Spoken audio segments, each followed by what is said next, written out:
All right, ladies and gentlemen, my name's Rorschach. Today I'm joined by Jazzman and Karmavore, and we're back for Poxcast episode Who Really Gives a Fuck? So today we're going to be going over quite a bit of material. I don't know if they'll join me for all of it, but I have my two doublesome duo here to talk with me as we go over this giant patch that took up the last 6 months of our lives. And we'll do a bullet speed through, and then I'll do a proper pox cast by myself to go over each individual change. But today, I guess we're going to talk about the good, the bad, and the ugly.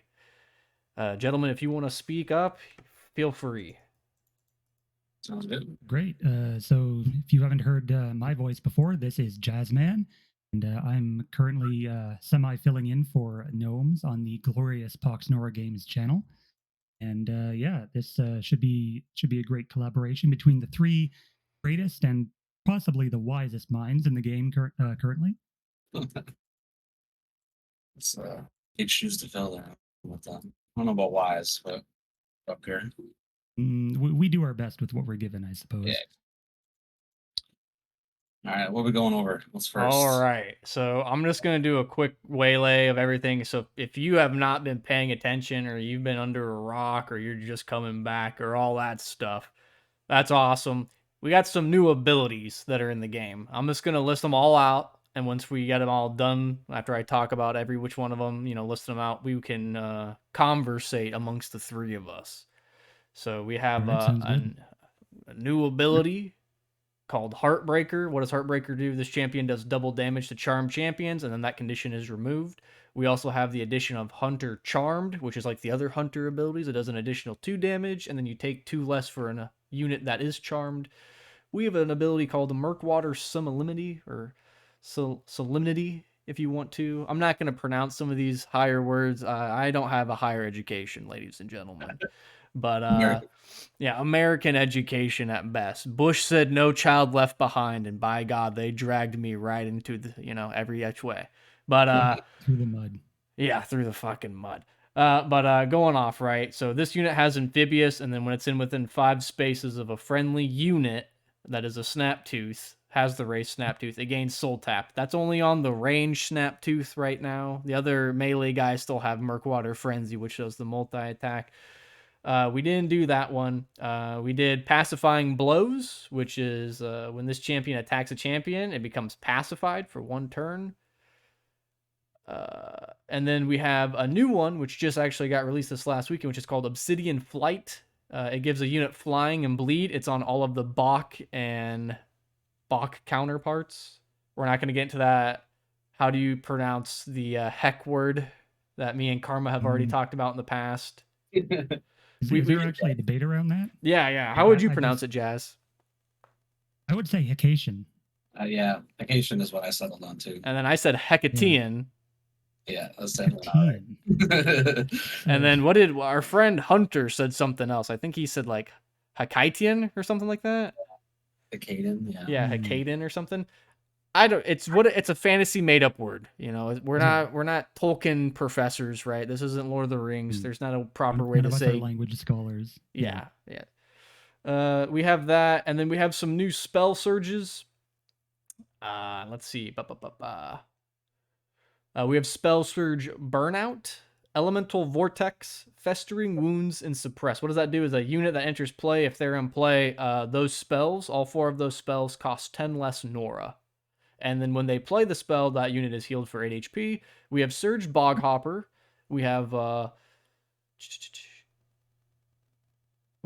Allaying Aria, which it makes a sonic attack at +2 damage, and if it's successful, target becomes pacified for 2 turns. We had an ability called Bloodlust. It was already removed. It was overly powerful, so it'll come back later. We'll skip that one for now. We have Equip Firebeard Brew, which equips a Firebeard Brew, which that does is it heals you 3 HP per turn, and if it's on a friendly dwarf, they gain Burn rank 1, and if it's healed on an enemy, if it's put on an enemy, they take 3 fire damage per turn and is inhibited. There's a bunch of other changes to other abilities, stuff like that, like Saint Seamer's Brew was nerfed. It got the regen removed, and now it gives cleanse, and it will be giving purified. Deafening Aura went back to 3 spaces. I don't know if Slug's done that yet, but we'll figure that out. All the rider abilities, Barbarian, Skizik, all that stuff went down in cost. Skeletal, Gronk. Homing Sense is back in the game. It's fixed. That one, you teleport 5 spaces if you're not paralyzed or stunned or nothing, and you have mobility. And then Deep Wounds is a 4-turn limit now, 4-turn CD, and it only works on basic attacks. If it doesn't do it right now, Slug's trying to fix it this week. Black Label Brew gives tough 2 now. Psychic Anguish has become AoE 5. It was previously global. Gelumbrum Mind went from 4-8-12 to procs on teleport to 5-10-15.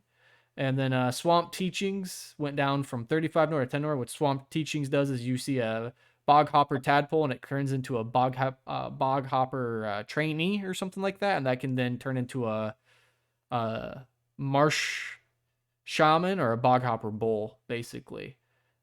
And then there's some other stuff that hasn't went in, but Mastermind went from the proc Nora for Mastermind went from 10 to 35 Nora. So you get the bonus speed and the +1 speed to your Ferk Mastermind at 35 instead of 10 now. But those are the abilities. We can discuss those if you like. There's been some other changes and stuff like that. There's been some stuff that couldn't make it into the game due to coding error and all that stuff. But before I keep going on and we start conversating, I forgot, if you're new here or you're coming back and stuff, I'm Rorschach. I'm currently, you could say, the volunteer lead developer for cards and all that stuff. I work closely with Etherlin, who is the basically moderator for the Discord and lead mod for the game. He's also a developer that I partner with, and then we work closely with a Slugbait, who was a part of the original Octopi team that made the game. He came back and he has access now, and he's our only coder, and he helps us fix bugs, work on quality of life stuff, and also help do balance changes, which is what we've been doing for the last 6 months. But yeah, abilities. What do you two think? What's going on?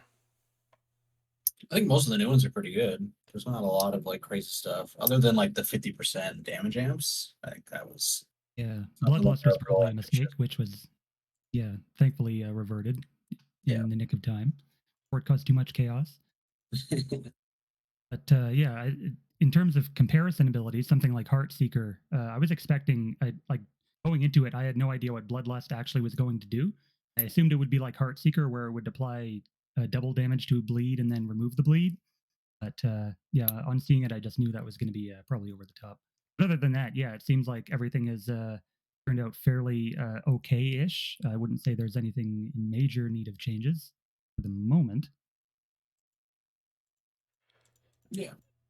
So one thing for Bloodlust is Eth likes to dig up, and so do I.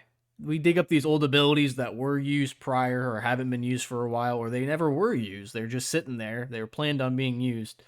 And he said, Bloodlust looks fun. And I said, sure, throw it in there. What should we put it on? He was like, let's put it on Corona. And I said, okay, what should we make it? Because it didn't have a cost when we saw it. It costed 0.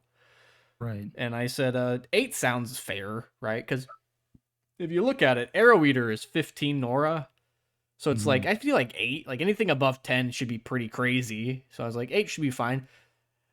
What I didn't realize is it dealt 50% damage on bloodied units. I thought it was something like you guys were saying, like Heartbreaker, like it does double damage, but then it removes the effect. So I was like, cool. So like if she pummeled, she could hit you for like a lot, like at max, maybe 35 damage. Yeah. Which would be crazy, but not insane. Yeah.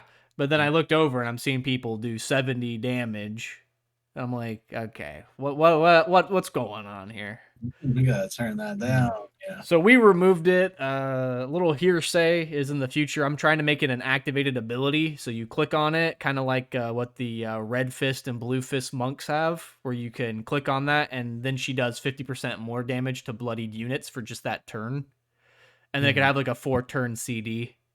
It's like specialized execute. Basically, yeah. Yeah. And I thought we could do it like, call it something different than, whatever it's called now, Bloodlust. I thought we could call it like Blood Hunter or something, because she's a hunter. I mean, it's in her bio. She wants to hunt. So But who knows? That's just ramblings. Let's move on. We got a little bit more ground to cover. Let's talk about FS. I'm not going to list all the changes. I'll make that in a separate video, stuff like that. This is just kind of like an overall review amongst the three of us. But what are the good, the bad, and the ugly of FS? Well, snap teeth for sure were the bane of people's existence for quite some time now. Yeah, that's correct. But And I think they're banned now, right? Like the two main units. Dusk Shaman and one of the Deep Wounds. Deadeye. I think. Deadeye, yeah. And that's post Deep Wounds changes still as well, right? So like he is still banned. He is still banned. I have to make sure the Deep Wound changes have gone through. I told Slug, but I'll be honest with you guys, right? This is for everybody. Slug is very busy in real life. That's why this took 6 months. Originally, we planned it to be a 3-month thing, and it took longer. And he is one of the best human beings I've ever met. He's been going through a lot of real life stuff, but in that time, he has designed his own way. I mean, he's done a lot of hot fixes for the game, bug fixes for the game, quality of life updates, getting high definition card art in the game, stuff like that, fixing a lot of visual bugs, trying to make people able to play. But on top of that, he has made a new system. It is a robot, or I don't know what it is, a program or something, where in the future I can just type in stuff and it will automatically update for us. So these patches used to be that he would have to read it and then go in and do it himself manually. And that's how we've been doing it for the last 2 years. Now all he has to do is copy and paste everything I write into a program, and it should do it about an hour's time. Yeah. So I feel like a lot of the confusion from people clamoring for updates has come from the fact that they were assuming that such a robot already existed or such a program was already in place, when in fact it was definitely not the case, and Slug had to go individually and go down the list one at a time, so on and so forth. And one thing to note too is even when we do these updates, you're going to see some visual bugs and stuff like that when we are doing it. Like you're going to see double abilities and stuff like that because the system can't handle what we're trying to do until we refresh the client. And that's basically, we have a lot of terms like bouncing, what does he say? Bouncing the dock or something like that. Because the web system, the website itself is its own separate entity and it then attaches to the game. So they're two different servers that we have to refresh when we're doing things. And that's why for you guys looking for the new abilities like Obsidian Flight, if you look on the website, you're just going to see the symbol for Old Flight. But we do have new icons that were done by a player named Monroyd. And they're in the game and they look very nice, but you can't see it on the website because we don't have the capabilities to transfer those over. I mean, we are still very much a community ran game at this point. We don't have any official capacity. And I've noticed that some people have really high expectations for the work we do. All I can say is don't lower your expectations, but just have patience with us. It's a slow road. Yeah, this is like pen to paper kind of stuff. Like everyone's just scratching around trying to get everything done as best they can, but ultimately it's like we're waiting on a bunch of things to happen, and it's always going to be a little bit scuffed, but that's part of it, and we just got to accept what it is. I don't know. Right. Enjoy the game. It's still here after all this time. Game is legally old enough to almost drive, I think. Older than some of my friendships. Like I don't know. Yeah. That says a lot about all of us that have been here this long. Mm-hmm. I mean, I started playing even before I got into high school, and so like I remember going away to university and coming back and being shocked that the game was still alive. That was around like 2016, 2017 era. So I'm just glad that we actually have the capability to do something with it to help, improve, even if it is a little slow. Yeah, the fact that this is happening is insane to me still. Like, I still don't believe that we're just getting changes almost semi-regularly, at least like every quarter. There's something new in the game. It's mind-blowing. Keeping it fresh. Well, I will say this. I don't want anyone to get too excited or anything, but for the rest of the year, we're going to continue talking about these patches, this change and stuff like that. But for the rest of the year, it's going to be bug fixes, quality of life updates, stuff like that. And around July, we're going to do what I call revisions, which means I'm going to go back and whatever wasn't good enough or was overly good, we're going to fix that. So that way it's just not there, right? Nothing is permanent, Everything can be changed. Everything is malleable. You know, we can just, it's like putty in your hand, right? So if I want to change something, we can change it. If someone says something, we can change it. We're always listening for new ideas and stuff like that, etc., etc. But the idea is this year I want everyone, and this comes from F, but we want to really make sure this client is as good as it can be, which it's nowhere even near that potential yet, because if we can make it to a point where we feel confident in it, there is an expansion already made and done that they never released, and we have the possibility and potential. I'm not saying it's a sure thing. I deny it. Anytime someone asks me, I say there is no expansion. But it's the player-made expansion that was the last one they were working on that it is finished. There's card art, there's everything, there's models. It's all done. We just need to make sure that everything's A-okay before we can release it, and then of course we have to get permission. But if we can show them that the game is good and it's ready, and this could be like the memorial, like every profit can just go into like keeping the server up and stuff like that, then we should be good. Should be. But yeah, that's the idea. Let's make the game better. Plan. But all right, I'm going to circle back around, right? So we talked about snap teeth being the problem. What happened basically was all the range snap tooth or snap tooth eye, I don't know what you want to call them. Ancient and Dust Shaman got some pretty good buffs, and by pretty good I mean kind of ridiculous. On paper, they seem fine, but as I tell everybody who tries to submit ideas or they try to give feedback, paper and play are way different, okay? Things on paper might seem fine and dandy, and then you hit play and you're like, oh, that's a problem. So I will admit that was my mistake. I picked a whole bouquet of whoopsie daisies on that one. And so you basically had ranged units with double dots that were very oppressive. And then you had melee units that were extremely well. The main two offenders being Snaptooth Deadeye was not my design, but I cleared it. And then the other one being Snaptooth Hunter, which both had deep wounds. So you could basically just one round anything. Everything was super cheap. Their Relic, I redid their Relic. Made it a little too good. So we're trying to remake that in the future. But yeah, that was a problem on my end and just foreseeing how things would play. And the funny part was they released on patch, and then for 3 months no one played them. And that kind of goes to show you what balancing this beast is pretty hard for everybody. I'm not saying it's my sole responsibility. I think it's a community thing, but you never know what's just lurking underneath the soil about to come out, right? Because no one's playing it. We kind of have this joke called flavor of the month in the Discord, which is someone plays something and becomes really popular, so you see like 30 people playing it. And yeah, that kind of happened with the flying incident with right. And we'll get to that. But what or else? even with something like sorry, I was just going to mention in regards to that Tiny Dragon playing goblins, like for a few games, and everyone just bandwagoned on. They realized they weren't so bad. They're pretty good. Yeah. That's why people ask me too. They're like, "What are you doing for goblins?" Goblins are fine. They're perfectly great. I mean, it's all RNG. Yeah, you can't really do anything else. You know. Yeah, like as a deck, they're perfectly pilotable at the mid and sometimes even the higher ranks, as Tiny has shown. So. You never know until you try, basically, with some of these decks. Right. That's why I basically change decks almost every game, really, so I can get a good feel for everything just a little bit at a time. It's nice too, because like right now, I think across the board, most factions have like pretty competitive themes. And even still, if they're not like tier 1 competitive themes, the base level for most decks now is like actually pretty high. So it's not like there's this huge discrepancy between like a good theme deck and like a bad theme deck. Like most are just generally pretty good now.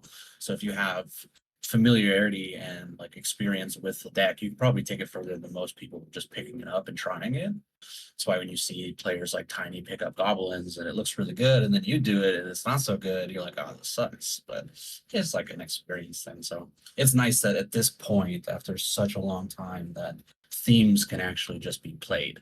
And you don't really have to worry about sandbagging yourself if you want to run something kind of obscure. So that's nice. I agree. So focusing back on FS, what else is there to talk about FS? Well, some we can big talk about things bog happened. hoppers. Oh, I sorry. What think is that, the, Jasmine? So I was just going to say that I think the biggest change, well, the biggest deck that got updated in the patch is probably bog hoppers, followed by poison, and well, Snaptooth being at the top, of course. But other than that, bog hoppers, I think, definitely got a huge overhaul on a lot of their units with the patch. Mm. Yeah, time Like, was applied. yeah, There's like very viable different archetypes too within block hoppers. It's not like a one, size fits all. There's like many different flavors of bog hoppers you can run. yeah, there's like stealth bog hoppers, there's poison bog hoppers, there's like shaman mix bog hoppers sometimes, and then just bog hopper good stuff or Additional bog hopper cheap spam. range Mhm. and play. Yeah. So to note, some things also that were changed were Gelumbrum got nerfed pretty heavily. We're happy with this. Yes. One other thing to note is so the big nerf for jellies was their passive got increased, as I read before when we were reading off all those abilities. So now it takes more cards on cooldown to get the teleport and the heal, and then also they lost global soul tap on any psychic. Now it's AoE 5. So there's that. I've played them for about 10, 20 games now. After they're still very, I want to say they're decent. It's not oppressive now. It's not like I feel like if I get to 22 turns, I just win the game. Now it's like I have to think a little bit. That being said, though, if you go into like a 45-minute game with jellies, you're probably going to lose. Yeah, unless you're some specific death benefit deck, you're probably not winning against Jelly late. It's just how it is. But I mean, they feel better. They feel like you can actually beat them now. I've played against them. I've played with them. It's good. Some other things is FERT got updated. Not a lot, but they had some cards change, stuff like that. Some key ones being, well, let's see. Mastermind changed. I don't think it's enough, but he's pretty good support now. He's a fantastic support. I don't know. He feels kind of like a simple tool, and I don't know what his role really should be. Some hard other ones. His Mind Shredder got buffed. Haven't seen him. I think he's awesome.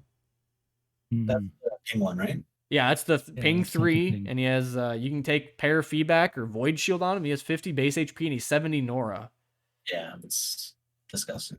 And no one plays it. He has a ritual too. He has Ritual of Healing, so he can just nuke summons. Bring back Dust Druid 2023.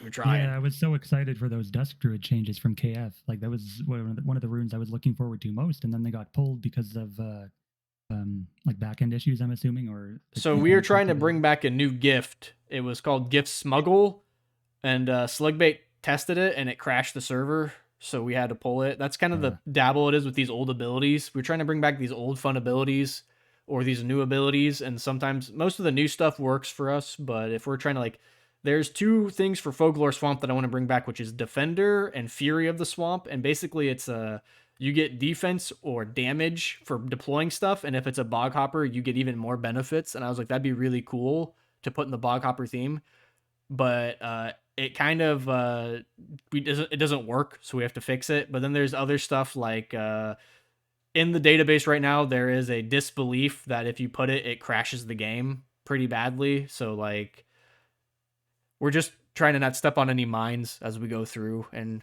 revitalize some of these cooler old abilities.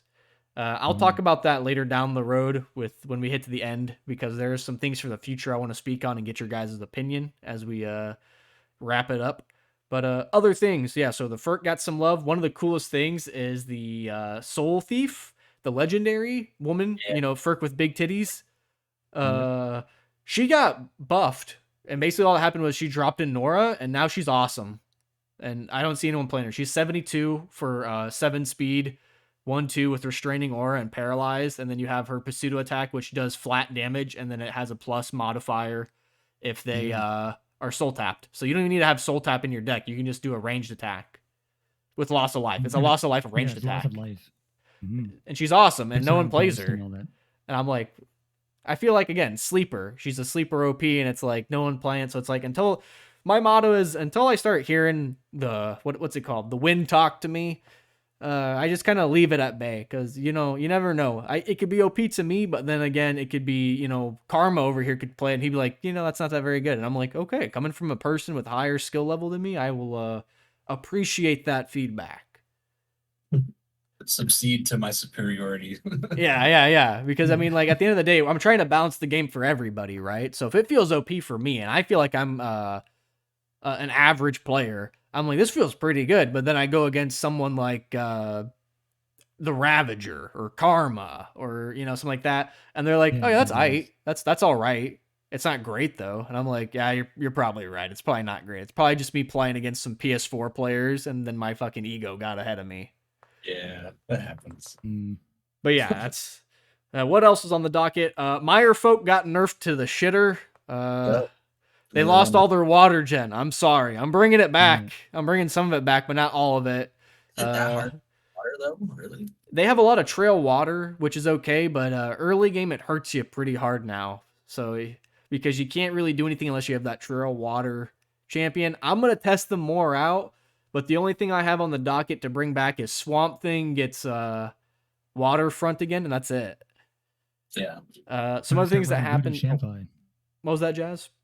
Oh yeah, just shout outs to Booza. You got to start running Voodoo Shamfi again. Yeah. So we have a player who absolutely borked a design before I stepped in, and it nearly broke the game. It was that busted. It was a good card. It was a really good card. Yeah, you cast one spell and you win the game. And I had a good laugh over that. Basically, though, Shamfi did get changed. It's you can probably run in Aquatics. It's pretty good. But overall, what else happened? Undertow, the spell got nerfed. It went up in cost. Slipwater went up in cost, I think. And that was about it. But they're not bad. They're just not as oppressive as they used to be. Piranha Bloodfiend got nerfed. He doesn't have Blood Rage anymore. He has reflexes too, which is pretty good since he's a beater. The original Piranha lost Surge Aquatic, so you can't have a multi 370 Nora with 24 damage. Yeah, that's really sad for aquatic players. Yeah, I know. It's like that one time. Who was it? It was it wasn't Ice Titan. It was the other guy who used to play Aquatics nonstop, and he ran the deep dive unit, and he'd be in your font on turn 2 if you had the wrong map. Stalker, Meyerfolk Stalker.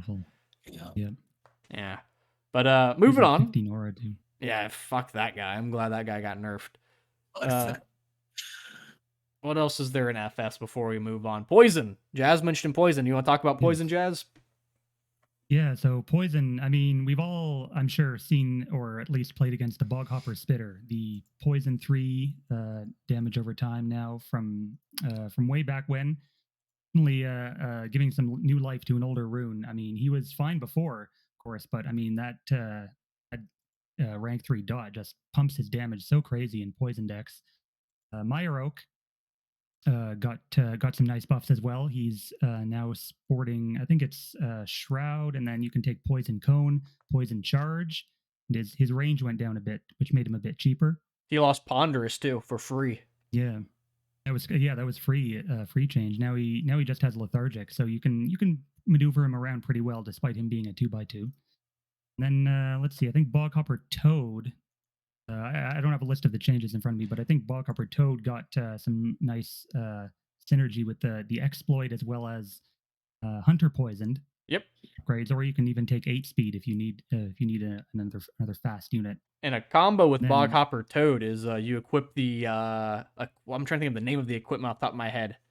It gives you precision and then poison rank 3, symbiotic parasite, Deadeye symbiote. Deadeye. You equip that for 25 Nora on Boghopper Toad, and he after he hits once to get the poison proc, it procs the Folklore exploit, and then also procs the Hunter, so he does like 22 damage per hit. It's nutty. Right. It is, and then he has the choking stench to follow it up with if you try to disengage. And if you're like me, who's an old player, I have the piss-colored version of them too, the Golden Limited. So that's the pretty. Sepia-toned one. Yep. Nice flex there. Good old piss boy. I think as well for poison specifically, I'd say the Mystic Whirlpool changes, even though it's not technically a poison rune. I think that does quite a bit for poison. You can use it to trap people in auras or prevent, use it as a follow-up to Poison Cloud turns where you need people to stay exactly where they are. Prevents people from rushing down your spitters too hard, and just a general good contesting relic now, I think. against things that aren't FS, of course, because it doesn't affect amphibious units. Right. Mm. No, poison is pretty fun. You can do it 2 different ways. You have poison knockback, which is with poison charges and the poison cloud, and then you just have regular poison. Both are very viable. To wrap up, I think we covered all the themes. We did Furk, Bog Hoppers, Jellies, Snaps, Poison, stuff like that. Semi-aquatics, Mire folks. Overall, a lot of other cards were changed, either with minor nerfs, like Chilling Scale got a minor nerf, Gelumbrum Mediator got a minor nerf, stuff like that. So really, if you play FS or you're interested in FS, just these changes are posted on the forums, stuff like that. We have a Google Doc that you can view at any time that goes over them, stuff like that. Overall, but some things just got tiny touches, like Marsh Gargantuan went down by 3 Nora. Why? Just because. See what happens, you know. Glowing Slider. You gotta try things. Yeah, Glowing Slider got to change. Why? It's because it's Slugbait's profile picture. He likes Glowing Slider. I said we'll change it. We'll make it a little bit better. Just stuff like that.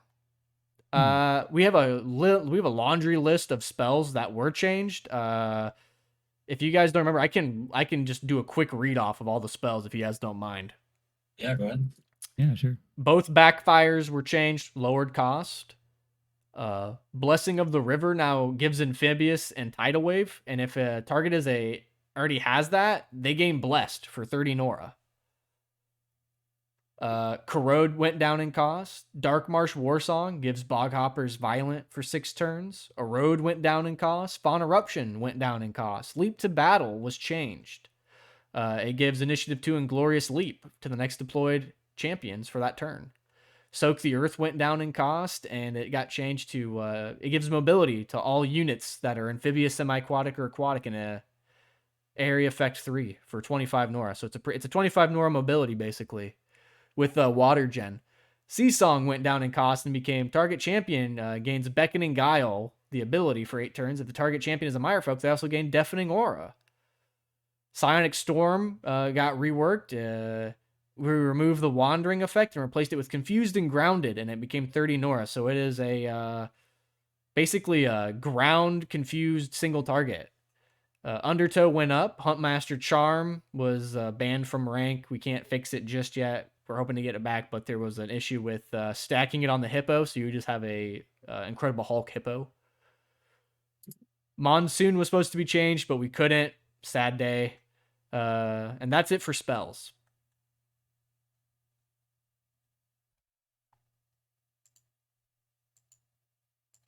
Comments, questions, concerns? No, I think I'm I haven't seen a lot of spells done. Sorry, Jazz, you go on. No, it's all right. I was just gonna make a special mention to Psionic Storm. I'm really liking that spell now. Sort of like a cheaper version of Inhibit Power, the one from Kathir Forest. Also gives Confused, without the Distracted, of course. But I think for 30 Nora, you're getting a lot of value out of that if you can expand the AOE with your psychic units, and then just Confused is a really powerful effect for that price. And nobody likes Wandering, so it was good it was changed anyway.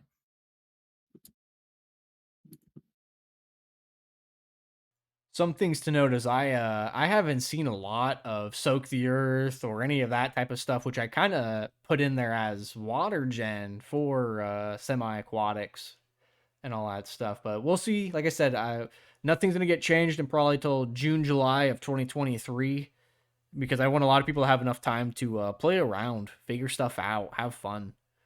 A lot of relics moving on, trying to keep this up to date because we're only on FS, but moving along. A lot of relics were changed, some really good ones, some not so much, and equipment too. So I think the highlights for me from the relics and equipment would, Jazz already talked about Mystic Whirlpool a little bit, but the range went to 4 spaces and HP to 25, stuff like that. One of my favorite ones that I've used a little bit was actually Swamp Warts.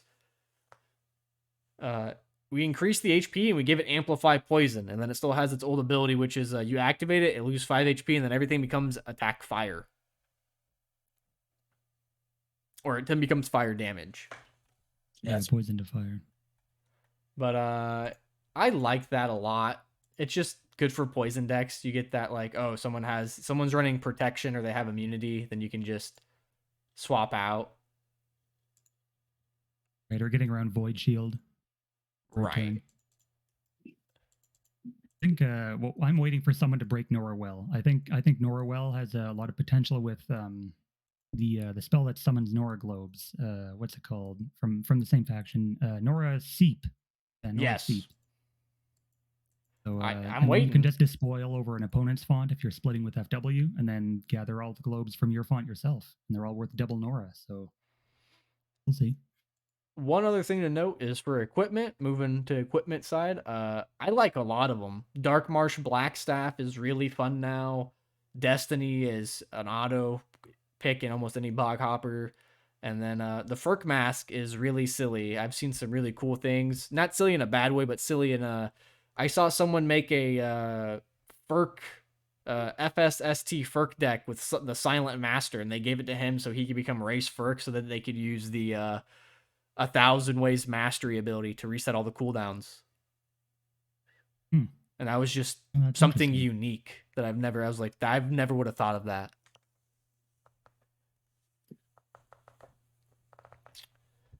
But we're going to move on, if that's okay with y'all. Yes. We're going to FW. There's a lot of Forsaken Waste it is.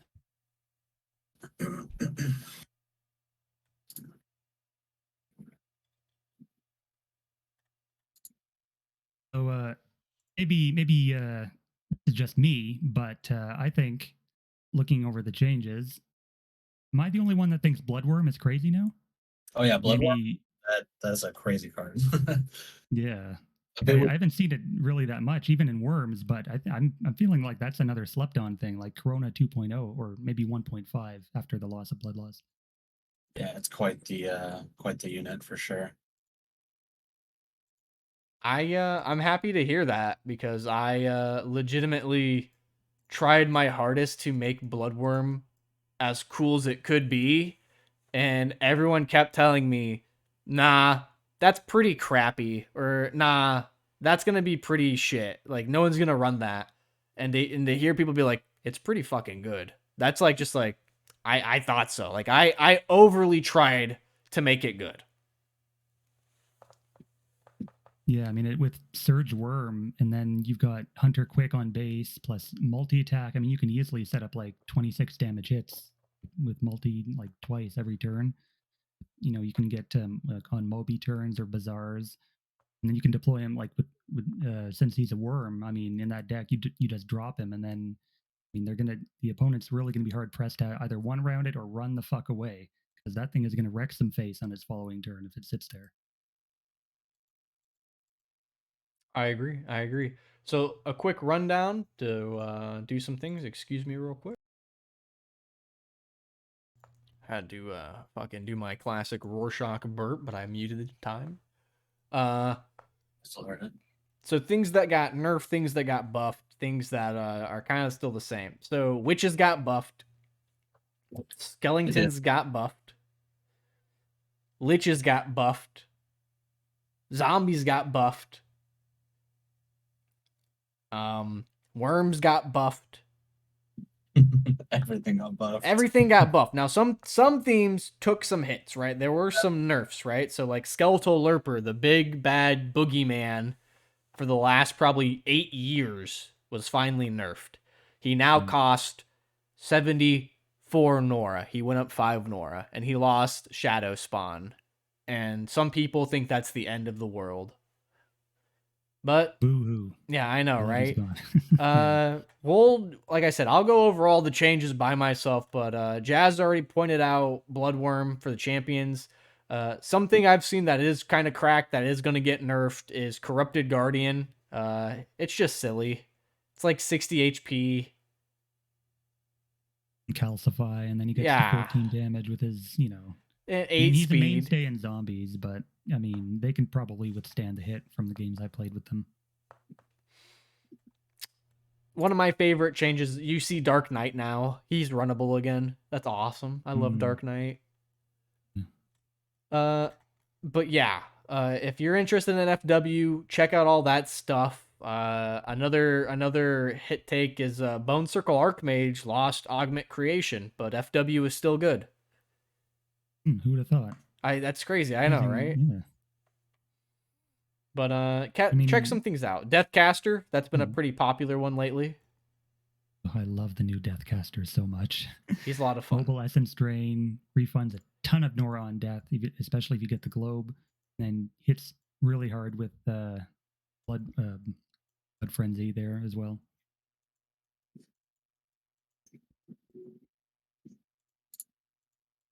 So I think, yeah, the another big one, I guess, is Crossbone. A lot of people were talking about as well, who's surprisingly good now, I would say, with Piercing Shot. Oh, I agree. You can take, Inhibiting Touch. I think it largely has to do with Piercing Shot being CD2 instead of CD3. But Piercing Shot on a 6 range unit is pretty good. It is. And again, people who are hearing this now, please don't hear it and be like, I can't wait to play this for the next 7 years with Crossbone with Piercing Shot 3 at 6 range. Because revisions are coming. Just not yet. We got to fix it before we can move on, right? So, like, Crossbone probably, Boghopper Spitter with dot 3 probably won't stay.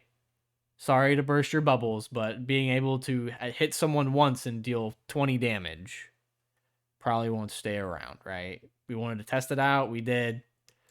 And I'll get to that near the end tail of what the future kind of holds for Pox Nora, as at least in the design front. Does anyone have anything else to say about themes for FW? Just, I guess, going off the zombie tangent for a bit. I've been playing zombies for a bit now, or say a few weeks. Like that's 15 to 20 games about, and I'm really liking them. Infected Zombie. Even if he never gets Zombie Plague back, I love him. I think he makes a great little mini module with Meredith of the Rot. I love how much passive damage they can put out. I love Dead Fairy even after the nerfs. And I love, against my previous statements, I do appreciate having the Fleshweaver Witch in its current state. I think the cast ability it has is very useful for the swarms, just getting your corpse golems and stuff into position, and they can hold their own now. I really like that. They're a solid B+ tier deck. Good. I'm glad that you like the change. It's always scary doing stuff when you don't know what the outcome is going to be like, right? What are some other things I can mention off the top of FW champions? They're good. That's all I can really say. Talking about Bloodworm a bit more, I think it's slept on so much because Bloodworm, Bloodworm is cracked. This thing is ridiculous. But worms are just not easy to play or like favorable or fun, or even playing worms as long as I have, it's like not an enjoyable process. It's very meticulous and you have to be very like thought out with everything, and you're super vulnerable to so many different factors that like come up in Pox Nora with like deploy ordering. If you don't draw the right runes, if you get too much range, like you're super vulnerable to all this stuff. But once you get past this point, you just win the game like naturally because you have like this huge deployment zone, and everyone sees the end result of worms being as good as they are once you're winning. But like no one really talks about the woes, and they're there because it's very hard to get that like early ball rolling with worms. But once you do, you can stabilize pretty well, and there's always like a tipping point that you hit with like your opponent just can't deal with Can't keep up with your deploys. Yeah, because it's like you will always keep doing the same thing with worms. You're always going to be wanted to like be deploying, but there are certain points where like deploying more or having more shrine deployment zone doesn't matter because you're losing so hard. But the other, on the inverse, where you have this massive zone, like it doesn't matter that you're winner, doesn't matter that the zone is so big because you're already winning. Like you could just win the game naturally without the big deployment zone. So they're a very finicky type of theme within FW. But yeah, I'm glad Bloodworm's a bit better.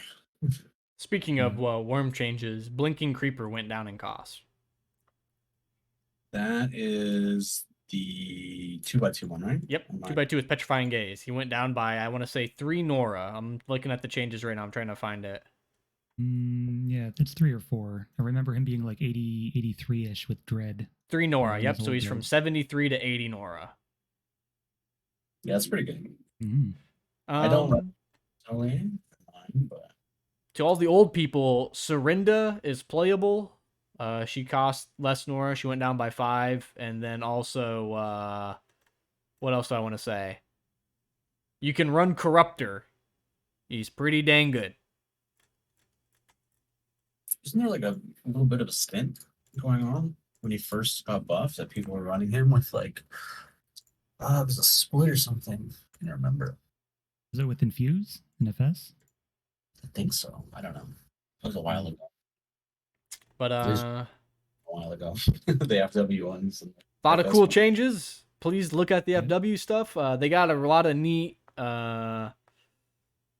spell changes. One of the cooler ones, in my opinion, is Black Ops. You now just have spot detection 3, and then your unit stealths for 25 Nora. You like the spell. There's a lot of these fringe spells that nobody like really runs that could be really cool given the right deck. Right. Mm. Take a look. Some of the big things for spells is Essence Drain went up by 5. That's a Yet good it's one. still runnable. Yep. Doom Maybe went not down by Helix 5. anymore. Yeah. I was expecting an outcry over that one because people see spot short-lived and they think, oh, this is just kills a champ instantly and I can't do anything about it. But I mean, when you think about it, like 6 turns is a long time when you're facing down something that you'd actually want to doom in the first place. I mean, then you're just gonna have to deal with it rampaging around, and you'll have to waste AP and maneuverability, trying to delay the doom, like, wait it out, and then I mean, at that point, you're probably ended up you could have killed it normally anyway. So it's definitely runnable now, but the situations where it's actually useful are slimmer than people might initially think. Right. Moving on to relics and equipment. I know Karma's favorite one is Defiling Spinal. That's a really good relic. Mm. It is. I run it in almost every FW deck I make. I don't make a lot anymore. I only play witches and worms, so the double. Unholy Mm. Tomb went down to 35 from 40. It's a good card. It is a good card. Yeah. Good. I Pretty like good. Elsar change. It Yep. doesn't completely negate the wanting to run it, but yeah, still decent. But yeah. What about Yeah. some you, Jazzman? Any relics you like from FW? Cursed Temple has found its way into a lot of my decks now. It's basically half a banner plus the Nora Link effect, which has really come in handy against certain mirror matches that run Unholy Tomb, or against Forglar Swamp that tends to pack a lot of Nora Gen, and things like even the Thorn Collection refund, I think, works with Cursed Temple. Or Sacrifice from UD. Oh yeah, you get a huge chunk of Nora from Sacrifice. I love deploying that versus UD. And then maybe a bit of an older one. I'll just mention it briefly because it's been so long. But the Mist of the Dead, Yeah. which is a rune I actually had a hand in changing to its current state. The the only relic in the game with Arrow Eater, aside from the Sundered Lands one that gets it when there's a nearby friendly champion. But yeah, nice little debuff, nice little font contester against range. I like it. Good. I'm glad. I'm really glad. What about equipment? Any new equipment that you guys are thinking is like super awesome, super great? Wishbone Staff, pretty good. Pretty good. Deep Wounds, Rip Witch, yeah, pretty good. And Cursed Blade, I'll just give a shout out to Cursed Blade for just being even more of a nuisance than it used to be. I think it used to be 30 Nora as well, I believe. Now it's 25 as its original effect plus liability. So not only do you debuff the target, but also everything within 5 spaces. It's a real Cursed Blade. Yeah, it's probably too good at 25, but yeah, it's just a matter of nobody's running it. I think a lot of these that's a pretty big effect. It is. If there's like a low champion board state, like a 3v3 or a 4v4 even, It's really good, and if you don't have Shatter, the 25 Nora just pays so many dividends compared to like if you paid 35. Because there's always the risk of it being shattered, but in cases where there are none available, it's so good. So Right. good. I do still see Mind Shackle more than Curse Blade, which I think is a bit of a shame because Curse Blade I feel like outshines it in certain scenarios. But you know, they're both runnable. Yeah. And with Ancient Elserai Helm, does a similar thing to Mind Shackle. Well, all right. Moving into IS. What are the shout outs? What are the things that are good, the bad, and the dwarven? Dwarves and constructs, I would say, are the big standouts here. I can't speak to barbarians as much. Only we had Santungvan here to narrate that for us. But yeah, constructs. Let's talk about constructs. They're really good. Really No good. other way to say it, really. I mean, you've got the buffed Dwarven Mortar crew, which I'm so glad is runnable again. Slam, 6 range, huge damage. And all the Tinkers got changed. I'm pretty sure all of them got. Yep, they got cost decreases in some cases, and then the Silver Clan in particular is just a huge ball of efficiency. So many abilities for that price. Yeah. Yeah, probably OP. Yeah, they got overly again, on paper it looked fine. We put it into play, and there's just some minor tidbits where I think it was heading in the right direction, and then it took a sharp turn down Broken Boulevard. And we just have to get back on that main road where it's fair, it's fun, and it's decent to play against. Because that's the idea at the end of the day. Some of the issues with like buffing and nerfing stuff lately, I've noticed like a trend is that there's like too many swings at the target. Like you're kind of trying to hit a pinata blind, but you're just swinging away, and you hit it too many times with too many different things from too many different angles. Like the aquatics nerf was probably like you hit champions and then you hit their spell set, so it's like it's double handed. So stuff like this with like constructs, there's a lot of really good buffs to the support champions, and then equipment buffs at the same time. Really changes like the dynamic because there's so many options for you to like utilize all the time. You have a very balanced game set. When you look at other themes, they're very like linear. This is how they play. You don't have this like wide variety of options and stuff to go off of. So, yeah. I think for me the biggest issue right now is I think most of the support units are okay, except for the woman with the braids. The Tinkerer one? Yeah, the Tinkerer one. Too many abilities for sure. Just stacked onto that unit. Right. And she needs to probably just go up in cost. I think that's it. Yeah. Flamethrower engine, the equipment needs to be redone. Whoops. I tried to make it fun, made it too fun. Yeah, I think it's just I'm sad because Oak Seed got nerfed in the way that it got buffed. It gains KF loss, so I'm salty, but there was with Oak Seed, it was just anybody, right? So this one I was like, let me try to pigeonhole it so it can only be in Strucks, because Strucks aren't going to use it that much. Yeah. And then every Struct player used it for a 3-mile radius, and I was like, well, fuck me. Can't win them all, brother. Another thing is something I didn't even change, but like Lodestone Megalith. It's a great card. Is it too great? That's the one with Sentinel, right? Sentinel, and it comes in, you deploy it for 83, and you get almost 100 HP worth of stuff deployed. Oh, right, yeah, we talked about this. Yeah. It's definitely like multifaceted. It's got too much HP coming in. The abilities on it are too good offensively and defensively. Like it has 1 to 5 range, so it can sit in a font. You can attack into it because it has tough, it has magic eater, it has natural high defense. You pretty much have to be able to one round it because it'll just get healed back up to full. Like it's just so many different little things that make it so goddamn good. If you reduce like the range to just 1 and then had the summons give +2 range, so it was like 1 to 4 or 1 to 3 or whatever, it'd be way better to deal with. It wouldn't be as like oppressive offensively.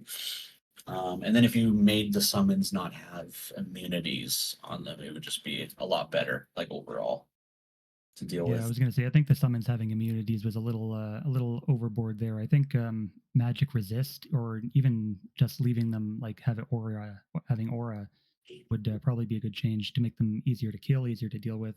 Because you look at the robo crabs that one tinkerer spawns, Yep. they only have resist.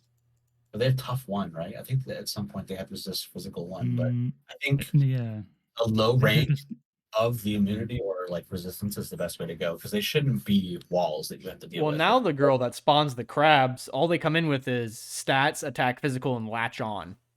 They don't even have tough anymore. Nope. no. Oh, wow. Yeah. Okay. No. Yeah. See, they're thinking- in a good spot. They're HP pools that you have to eventually deal with, but they're not like something that you have to like calculate math for. They'd be like, okay, I need 30 damage to kill this summon. Like that's bullshit. We hate that. Another thing I keep coming back to when I face the megalith is that the range on megalith guardians, the ability that gives the lodestone the range is huge as well. 5 spaces, you can basically keep your summons all the way like back behind your meat walls, behind the megalith itself. And they can't like the enemy can't do anything to them because they're just so far back and still providing their benefits. Well, They don't really need to do anything except stand there. I think once you change the other things like the HP and the immunity's gone, and maybe make Megalith not a 1-5 range unit as well, then it becomes like easier to deal with. They're not as important to kill. Like, yes, you still want to kill them, and you have easier ways to get access to them because most range champions are like magic damage, or other way around. Most magic champions are range champions, so you'll at least be able to kill them. So the 1-5 is not that big of a deal because I think if you went down and nerfed those other things at the same time, like I said, it would be too many. Yeah, that'd probably be too much. Yeah.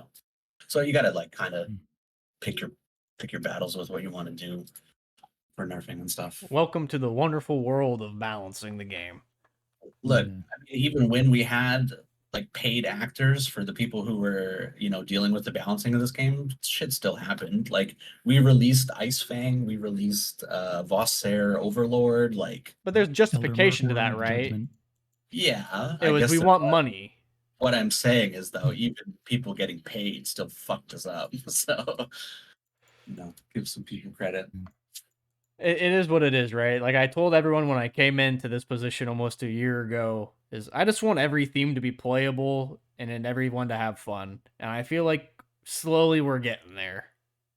Yeah, slowly but surely. Moving on after that, we've talked a lot about Strux. Dwarves got a shit ton of new drunkards. They think they got like 8 new drunkards. You can go look at that. They got a bunch of new shit. One of it being they have a whole new brew now. So there's 3 brews. Beer Maiden did get nerfed a little bit because her brew got nerfed, but she's still runnable. And the drunkards, you could run drunk dwarves, you can run normal dwarves, you can run paladin dwarves. They're freaking awesome. Dwarves are great. No one runs them because I don't know. They're scared. They don't like beards.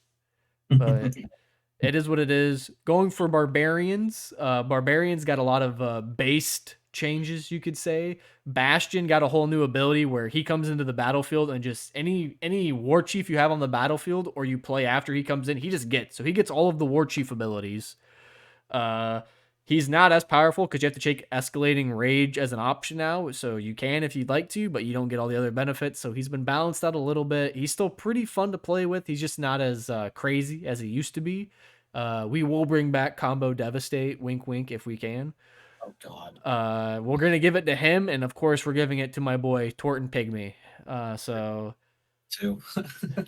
But going after that, there's just a lot of minor changes, like more nor cost just going down. Like Mounted Kinsman got -4 onto his base cost, so he costs less now to run. That's the 2 dudes and a horse. Totally just friends. Nothing going on there. 2 bros chilling on a horse. Two bros riding into battle on the horse, man. My thing is, that's a big horse. It is. It's a huge horse. Okay. It's bred for dudes, so I mean, like. Another thing to note: Fury of the Storm. crazy chick with thunder abilities, Storm from X-Men. She's awesome now. She has slam. Her static field went down to CD like 3. She's fantastic. I love her.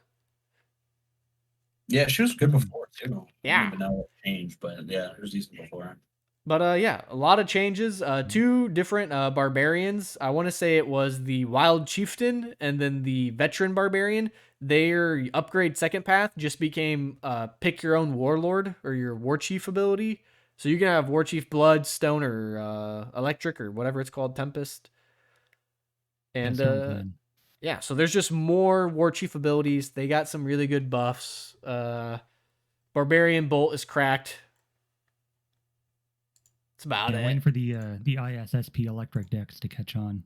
No, I played one and it's terrifying. I played against one and I didn't know what to do. All my shit was paralyzed. I was taking 1,000 damage. I got Bane blasted, lost 3 units. Yeah. And then I tried to play it and I couldn't do anything. So there you go. Right. There's your sign. Yep. All of the Nora miners, this goes for I want to say UD and then SP as well, but the IS deep miner, she went down in cost, so there's more Nora gen. But yeah, He looks on sadly from the shadows. Yeah. Priest of Valdak is crazy good. Use him while you can because he will get nerfed. So will all the other divine favored units. Boghopper Shaman. Boghopper Shaman will get nerfed. Priest of Valdak will get nerfed. Garu Shaman will get nerfed. Avenging Angel will not be touched because she's awesome. Hell yeah. But I mean, you're paying 76 already for Divine Favor 3, so Godspeed. But is Divine Favor itself going to be touched? Is that what you're saying? Yes. Oh, Trollbait has joined the chat. We did not notice. Oh, wonderful. When did you sneak in there? Under the sand.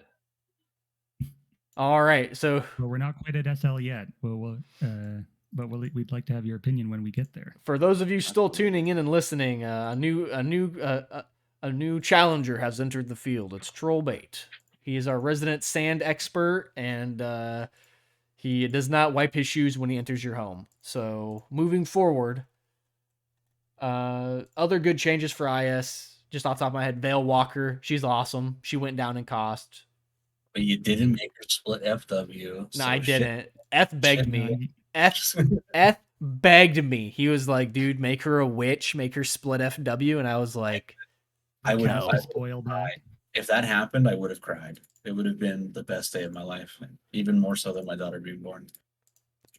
Just kidding. I'm tired of these just like I can see it. She could be split, but like, do we need it? No, we don't. Definitely not. But it would be amazing for it's me. Just like what is it? He made Misshapen Boghopper UDFS because he looks like demonic, and I'm like, okay.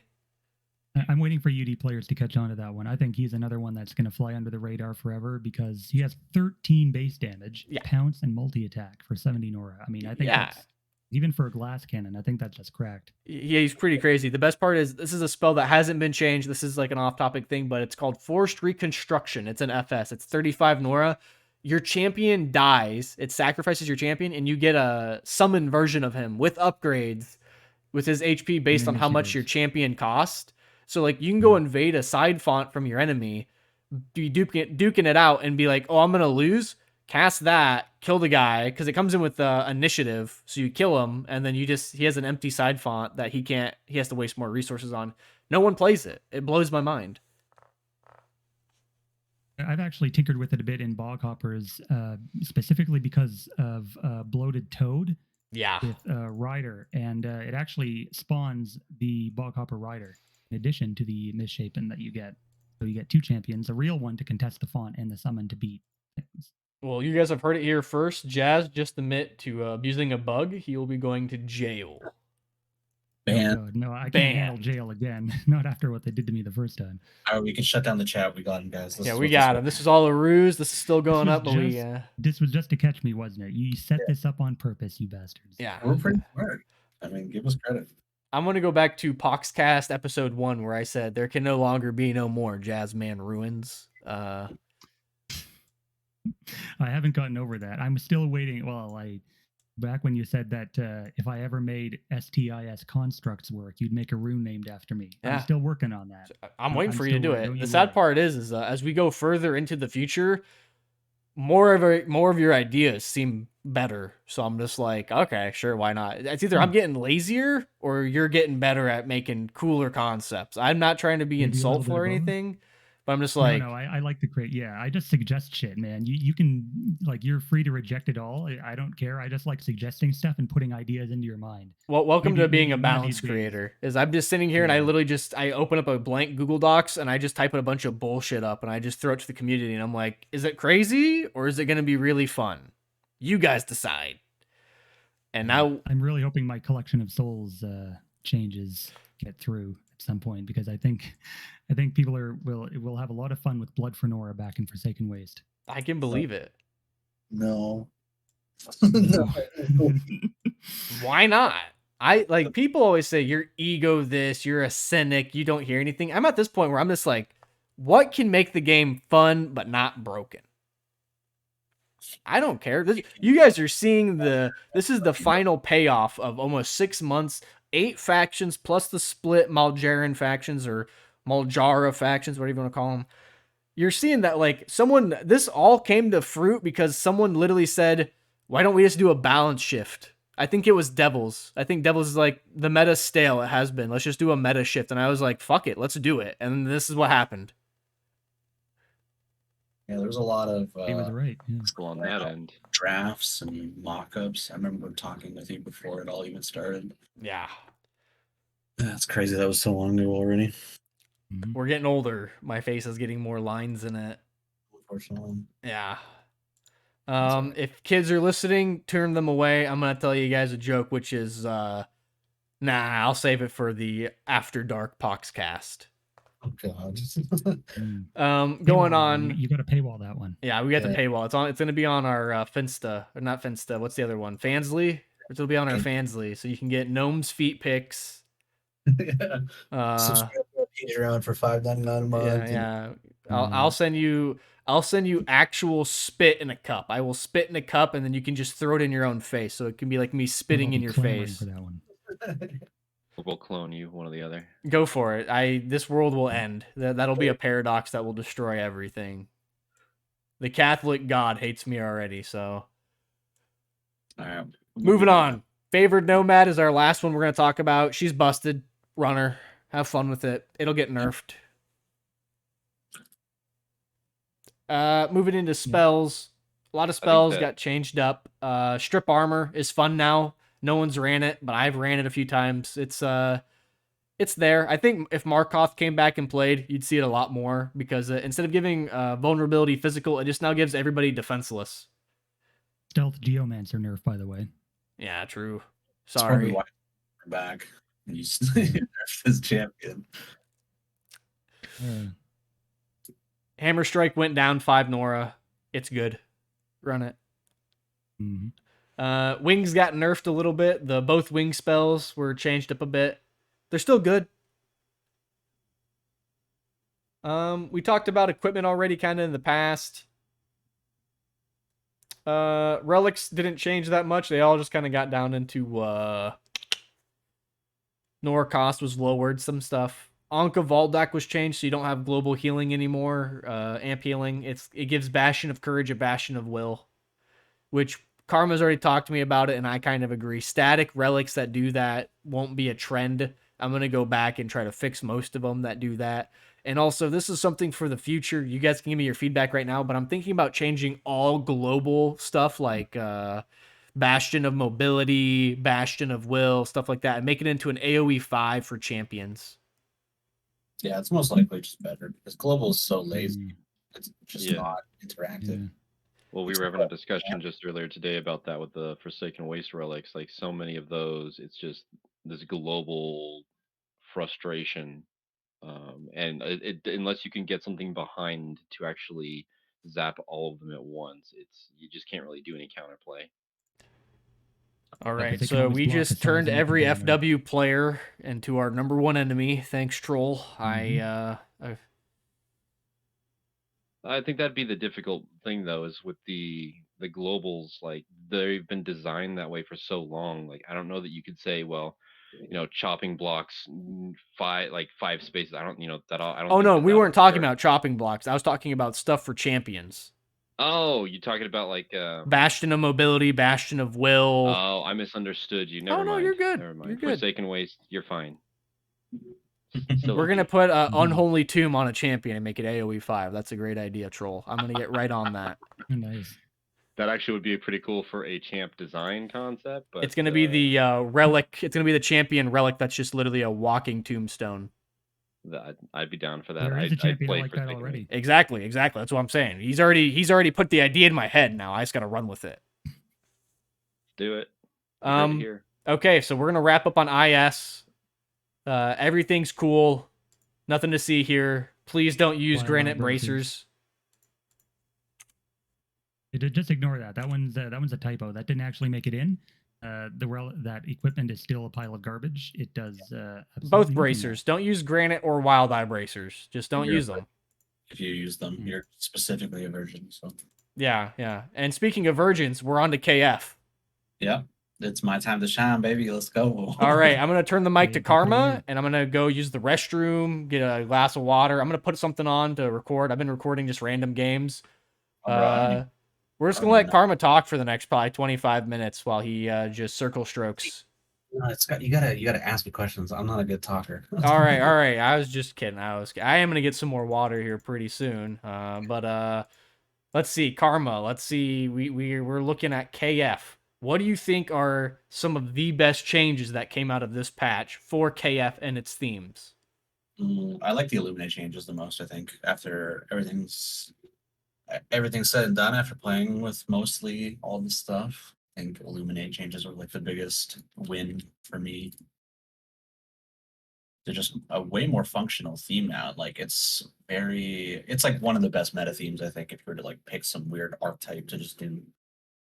Yeah, it has the most upfront, like consistent damage, very good spell set, everything just very fluid about the deck, so it's nice. It's like Light Seeker and Solar Flare to give utility. I actually like the look of the new Sun Mage. The cost now, I think it got like a huge cost decrease, -6 Nora on some of its lines. Forest Exploit, the addition of Forest Exploit now gives them something to play around. Forest Exploit is like the big thing, though. Yeah, that the Illuminate changes in conjunction with Exploit being like prolific on some of the good like range champions just makes for a very, very enjoyable like deck. It just feels really smooth to play because you get to run Elven Ancestors who are like they're decent early, but they're obviously the late game powerhouses, and they have Exploit and high base speed, super high HP. Then you get like Elven Mage, who's another really good change with Exploit, Magic Acolyte, another good heavy hitter. Because once you get like the KF setup of like Strategist and Banner, Honor Coin, all this shit, you get like damage range units, and now you have plus AP on attack from Force Exploit. Like it's very nice. Yeah, they can hit deceptively hard sometimes with all the buffs stacked up on top of that. And then you've got like defensive options and like blinding. Like they have a lot of blind options. They have a Spell Surge Blinding Flash champion as well, I believe. And the Investigator. I always forget about Investigator's little clues on the ground. I sometimes I don't even see them until I realize my champs are only getting hit from ranges that I didn't believe they could have gotten hit from. Yeah, the clues there. That's a good champion. It's been a good champion for such a long time. I'm wondering what you think of the Vashal changes now that Intercedence isn't broken and Mirror Blade got its just nerfs. They still viable in the sense that you could run the full theme with decent power level. Most of the Vashal changes are pretty good. I think they still lack in some areas, like the range champions, but the nerf on Interceptor is probably needed. As soon as that invoke was fixed, I knew it was going to be one of the best ones out of all of them. But yeah, I think the main thing with Vashal is just like their range champions are really boring. Like they have good support range champions, but the melee is where Vashal really shine. And if you're not like able to play a good melee game, or balance the shield, like the actual Nora shield from Seal, then yeah, it's a pretty like intensive theme, but OP in the way that if you can really play with Seal properly, it's like full turns of damage negation, and even if they do attack into you, you can leverage a huge Nora swing just out of nowhere and deploy like things to turn after they kill it, and then you just swarm your opponent. But it's all like you have to be very good at playing like the mind game, or positionally aware of what's going on. Right. There was one technical question I actually wanted to ask about the relic, the poison quill trap. But does Seal of the Vashal actually break the shadow spawn on that relic? I think so. Before it wasn't the case. Oh, it does. Okay. We're gonna try to fix that, but it's on the mountain of. It'll get done when we can get it done. Yeah, before it straight up just said that it didn't break the stealth if you used it. But yeah, that was forever ago. And then it was nerfed and the seal was taken off. And then I suggested that we, take Woodland Portal, make it not as good, and remove seal from that and give it back to Poison Quill so we can kind of balance out the Vashal routes. Because both of those were used with Vashal like back in the day quite heavily. So right. And I've seen the Woodland Portal relic even used in like good stuff KF decks just because you can reset the swap by moving back and forth and just swap everything into position. yeah, it's definitely like fallen out of favor. I think like I myself don't run it as much just because 35 is a lot. I think it was one of those cases where like we did too many things at once. We took seal off and made a cost increase, which doesn't really make sense, but it is what it is. Right. Now Did it it get competes cost with increase? Slipstream Fulcrum as well. I think so. I think it was 30 before. Yeah. So it went up check. Went up 1 and then went up 5 Nora and does less. Yeah, I did. Oh, well, that's a whoopsie on my part. I didn't think I did that. I thought I was just removing that and it's going to be at 30. It happens. I mean, like, I'm going to be honest, to everyone that's listening, my memory, it's not very good. So like Jazz was talking about his proposal for Collection of Souls. When I get to the point where I'm redoing FW, I'll ask him about it because I know he posted it. I don't remember it. I try to write things down. If I don't write them down, they don't stay around. Yeah, that's fine. We're all getting older and we all have a lot going on. I mean, sometimes, I don't even remember what I had for breakfast that day. There's just so much to do. But oh no, this is just because my mind is bad. I don't even know what I had for breakfast this morning. Skill issue, as the young folks would say. And yeah. Dubious, nefarious carts that I smoked when I was a teenager. Yeah, I think the another big standout for KF, the Slipstream Fulcrum, down at 35 Nora now. That's a really good relic for sure. Mm-hmm. Like even though your opponent can use it too, I mean, you just use that to speed everything into range. Like you put it back where your opponent can make use of it the least. Like on a big power turn, everything goes in, and it's AP for days. Like, it's totally not even like a factor that your opponent can use it. Like KF Hill, Nora Glade, any of the fonts or the maps that like the fonts are not near each other, and you can just like kind of put it outside of the deployment zone so that the second you move, you take benefit of it, and then the following turn you get like 2 more procs out of it. So you get like 5 free AP almost on every champion that you deploy coming out of the gate. Deploying into the range doesn't give it AP, does it? No, but what I'm saying is like you deploy on the range, the maximum range of it. So you move, you get like that right one space out of that. Yeah. Okay. And then with the AP cap, you like get 2 more uses out of it the next turn if you just move 2 spaces or 3 spaces depending on speed. Yeah, it's another big highlight. What else off the top of my head? Shade being really nice. I like that a lot. I like the fact that there's cheap elves. Like you can run pretty much an entire deck list of like sub 70 HP elves, or it's not HP Nora elves. Yeah, like a hyper archer, blade master, shade. And it's like not terrible. Like obviously you could and run like Strategist and Mena. on the back end, so you don't have to like commit super hard entirely to the idea of running everyone cheap. But you know. And also, Delim got some really nice changes. Flame Mage and the light. What's that one? The one that used to have 8 speed and 6 range. The Archer. Oh yeah. Yeah, and then Rage of the Circle changed as well. I think the theme is in a decent place now. Yeah, Rage losing Limbo is pretty big. Mhm. Limbo was a garbage ability that was left over from eons ago of Poxcast. Yeah, I mean, that's Right. what I don't understand, right? Is people were like, you got rid of his unique ability, Limbo. And I was like, why It would was you? bad though. Like, Yeah. What he wanted on it. Yeah. And they're just like, well, it made him fun. And I was like, no, that was fun when he came down and he had 20 abilities back in the Corpse era. Yeah. Because it was like, who cares? I'm still running this because this guy he had like Paralytic Feedback, Storm Acolyte, Hostile, Reckless Teleport, Aura, Manic, and he had like 7 speed, base speed after KF bonus, and he had like 16 damage. So it was like, Yeah. oh, it makes sense that he has Limbo. That's okay. And Limbo also gave him like a -10, so he still costed like 70 Nora.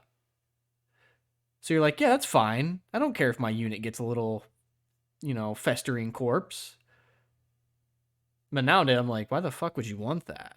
Yeah, it's so dog. I'm not Not trying to even bash on better him. than I the love Tupac. him, but it's Elves Rule. I love the guy. He's a fun. I like his brother more, Dragons Rule. But he's a guy who's like, I like my negative abilities, and I'm like, why? I understand they have a purpose, right? Like if I give something slothful, it's to decrease its cost, or to like, I give it to like fucking Tortun Mortar, so that way it makes sense. He's a big cannon on his back, right?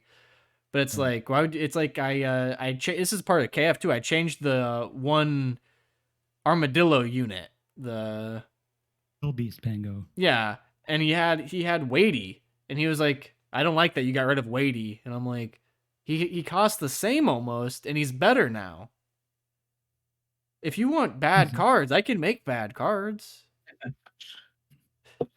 Yeah. Anyone can make bad cards. It takes a real professional of balance to I make know. Rorschach bad card. That's exactly what I'm saying. Yeah. And then if that happens, I don't even take the full blame. I just say F did it because my massive ego won't let me. Of course. Right. At least Deflect and evade all the time. That's the best part of being a game developer. Listen. It's always someone else's fault. I'm just saying F, George W. Me, well, call me Dick Cheney. Moving on. Let's keep it going. Anything else for KF? Shit. Let me look quickly. Any unjustifiable nerfs that you felt were unfair? Any justifiable buffs that you felt were great? For me, I love Wild Elf. That guy fucks. Yeah, he's pretty good. Mhm. I That's- even dabbled with him before because Deep Wounds on a multi-attack unit is just crazy. I mean, as we've all known because of Snap Teeth. But Right. Yeah.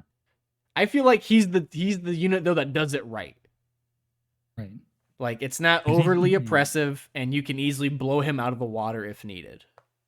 Mhm. That being said, I did have a game where I single-handedly killed a full HP transfigured UD avatar with just him alone, with no spells or equipments. I just went up and attacked it like 4 times, and it died. And I was just like, well, that shit just happened. Some of the spells yeah. got redone. Yeah, I was gonna say Misdirection and Mirror Trap are surprisingly runnable now. Right? Yeah, Mirror Trap even at like 55 Nora, I think it was 60 before, but now it's 50. And I mean, the champ you get is real. It's not even a summon, so it can't be popped. And just cast it on something that you're not going to deal with for a while, and then let them go at it. Exactly. Ghost Stalker getting nerfed for Mirror Blade Sins doesn't bode well. It is what it is, I think. Yeah, I mean, it had to happen, of course, but For the greater good.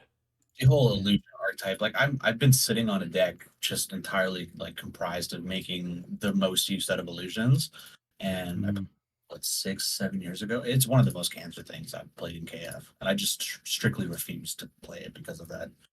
It's just too fucking good for no reason, and it's so obnoxious to play against. Like I don't have fun playing it because I see how like abusable it is. But yeah, let's not ever talk about illusions again.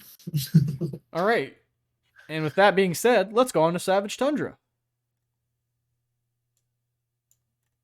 Yes, ST gross. We'll make this real quick because I can talk about it to the most extent. I know Jazz can back me up. ST got some buffs, got some nerfs. Main contributors are Jacki, or Jackie, or Jackie. I think Japan. Just Jacki. said Jakai, yeah. I don't know. I just call them Jacks because it's like Apple Jacks. But Savage Tundra Beast got nerfed. Ice Fang is dead. Long live New Beast, which they still work fine. You can still play them. Yeah. They're pretty freaking good. Flying is temporarily disabled, just like Snaptooth, because people decided to make a split deck. And by people, I mean Hijmak came back. He never left, but he came back. He wasn't winning, and anonymous player who is known for making very annoying decks made him a deck and gave it to him, and then everyone just started playing it. So we saw STSP back for a quick second before we banned that shit. Yeah. It'll be back. I think it's back for now. I think he fixed it. It might be. I have to check. He did? Yeah. Strict Gale Rider's AP ability is now AoE 5. And you can kind of see a common trend we're going for, which is global stuff probably shouldn't be in the game. Loss of life from Dark Favor, that's fine. Divine Healing, that's fine. You know, some of the unique stuff, that's okay. But like global AP, probably not. We made AoE 5. That should still do the case. Yeah. Jax got buffed. Ice got neutered. So Ice Shard is no longer an amp. It does. It gives people attack Frost, and if they're Jax, they get Savage Exploit. Yeah, it's like the Witch Relic. Yeah, it's basically Elsari Hourglass, or Witch's Hourglass. But you can still amp to 450. I did it the other day just to prove a point. I barely ran more than 40% amp, and I played it, and it worked fine. Frost is still very healthily alive. It works. You can run Jax now. They have very good abilities. A lot of their core champions were buffed. They have great range. They have great tanks, stuff like that. Yeti got nerfed barely. They lost Illusion of Lies, so they couldn't abuse illusions with their signature ability, which is Scent, because illusions counted for Scent, so that's gone. Thank God. Imagine trying to defend that shit. God damn it. Yeah, some people did, but hey, guess what? It is what it is.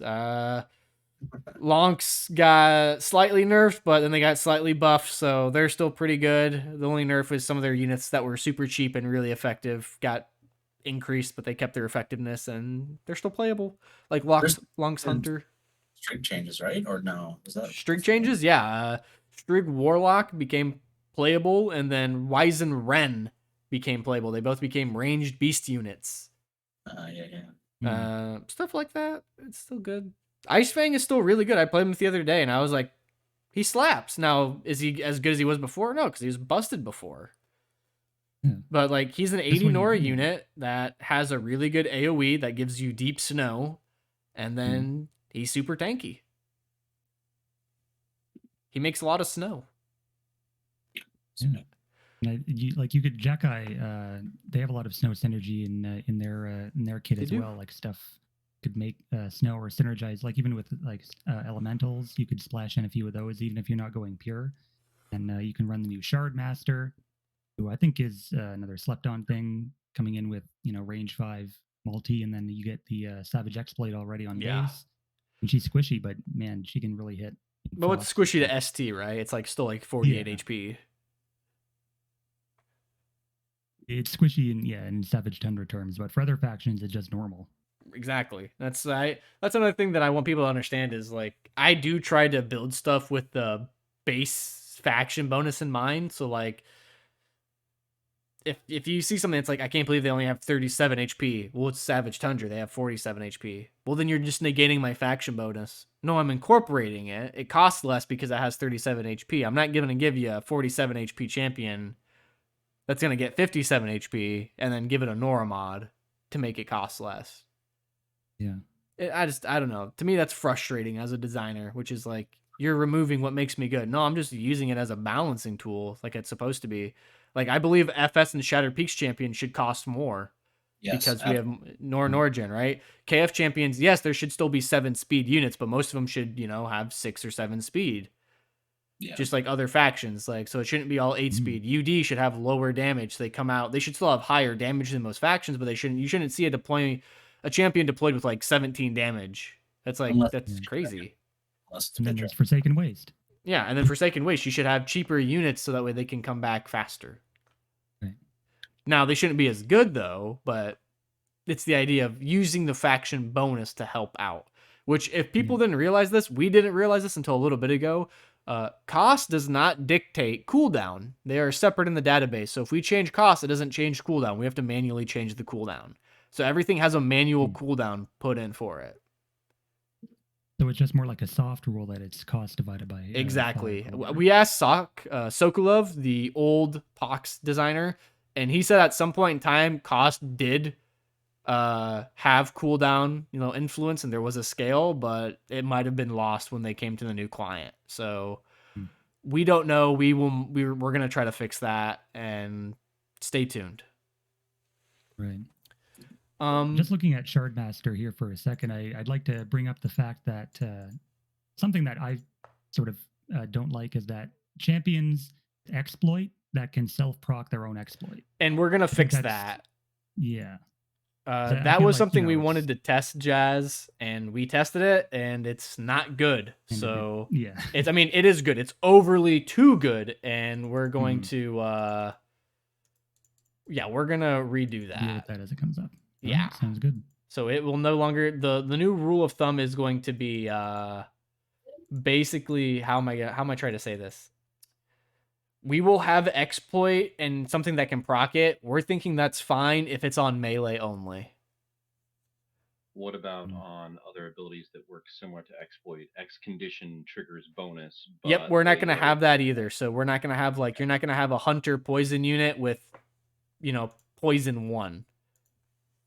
So kind of like the Flash Blade has Cull and Punish, they can be at the same time. That's okay. I like that synergy if it's only on very sparse things. So I feel like Flash Blade is okay with that, but can it have Cull and Punish? No, that's a little too good, right? That's what I'm saying. It has it does? Cull and Punish at 2 separate lines. The second upgrade line has Cull, the first upgrade line has Punish or Sundered Exploit. We haven't got there. I haven't read it, and I'm not trying to make excuses, but that's what we were saying, is we wanted to test this out, right, to see if it was overly good, because the idea behind some of those changes were to try to speed up the gameplay, because a lot of people like to camp right now. And I think it also depends on the nature of the ability, too. Some of the exploits are going to be more powerful due to what they trigger above. I think a lot of the Forsaken exploits being very good for the witches because they curse everything. And I so far in my encounters with witches, I haven't found that to be oppressive. But then the Frost exploit is annoying, stupid annoying. Duly noted. The only thing that I've heard that was annoying is what Jazz was kind of talking about, which is they can proc it on themselves, and it's like, well, shit, yeah, we were testing that out, we didn't know if it was going to work, stuff like that. I will say right here, though, that some of those abilities will stay like that, like Heartbreaker and Charm, it kind of goes hand in hand, or like Hunter Charmed and like a Bash kind of goes hand in hand. Psychological warfare and fear. A lot of those abilities are ones, too, to where it's not like you can repeat it, like the Hunter Charm, it removes it, so it's kind of a self-balancing effect. Sure. Heartbreaker removes it. Hunter Charm. Oh, Heartbreaker. Yeah, there you go. Sorry. No, you're good. But yeah, like Jazz said, like psychological warfare. I love that ability, and like frightful blows. I think the key is if we could try to make it so that way the exploit doesn't trigger on the first hit, because psychological warfare doesn't trigger on the first hit. They have to be feared prior. So if we could fine tune it, but even then, it's like I was saying, it's better. We're gonna make it more harder for that type of stuff to happen, so it takes more synergy. And I'm gonna talk about that as we get closer to the end with the future of what the balance in the game is and what I have an idea for as we could converse and shit. All right, moving on.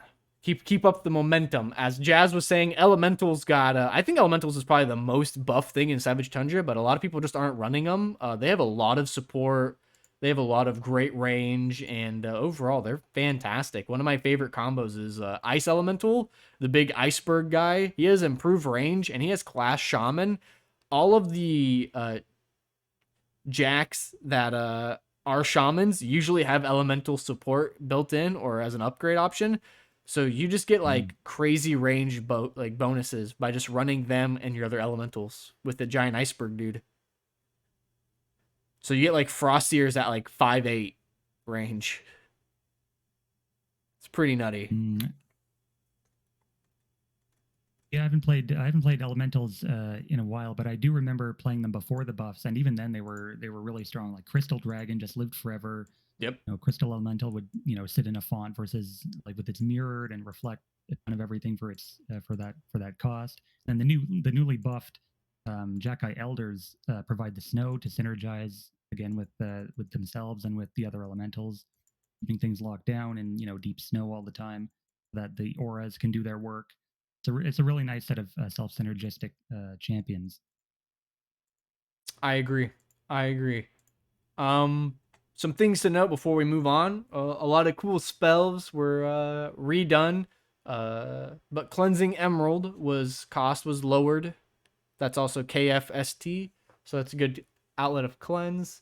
But other than that, there wasn't anything crazy in the ST department for spells, relics, or equipment. The one crazy one being the Flag of Unification. Ice Statue. Ice Statue was bugged, and it's kind of oppressive. Is it better since it got fixed? I haven't seen it since it got fixed, but it was ridiculous before. It was like Thorntrap 3.0. Yeah.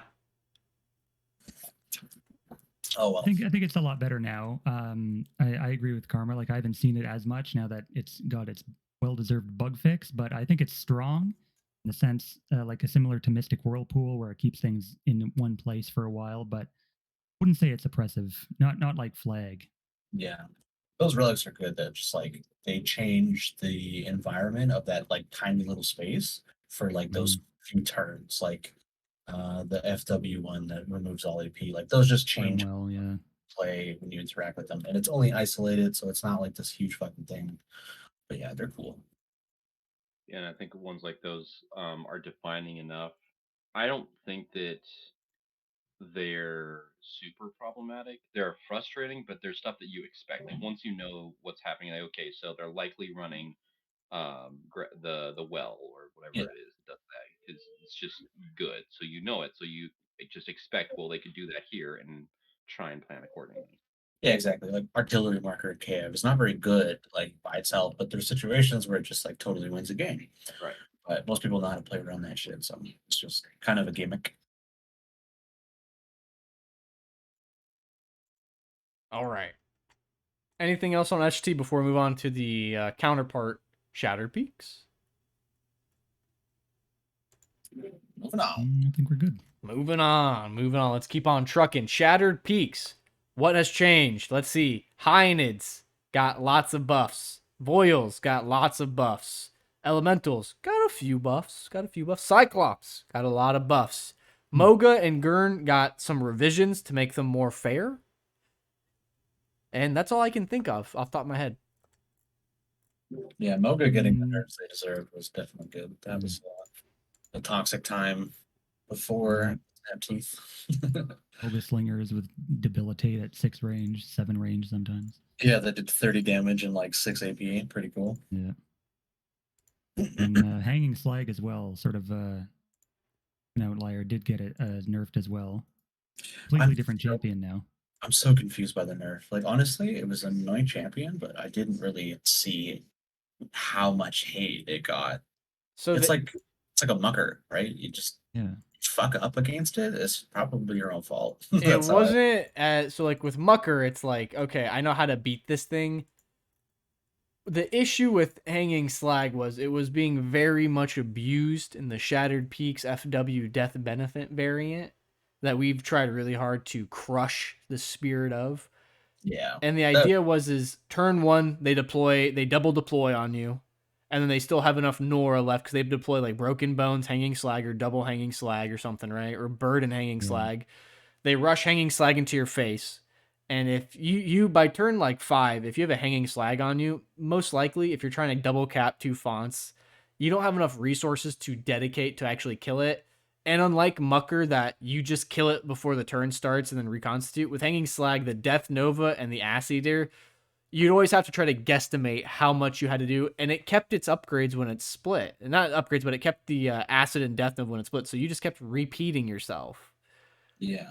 So it was just that. Yeah, So I was like, how do we get away from this idea of like, it does nothing but just stick to somebody, does damage, and is an annoying unit that causes despair.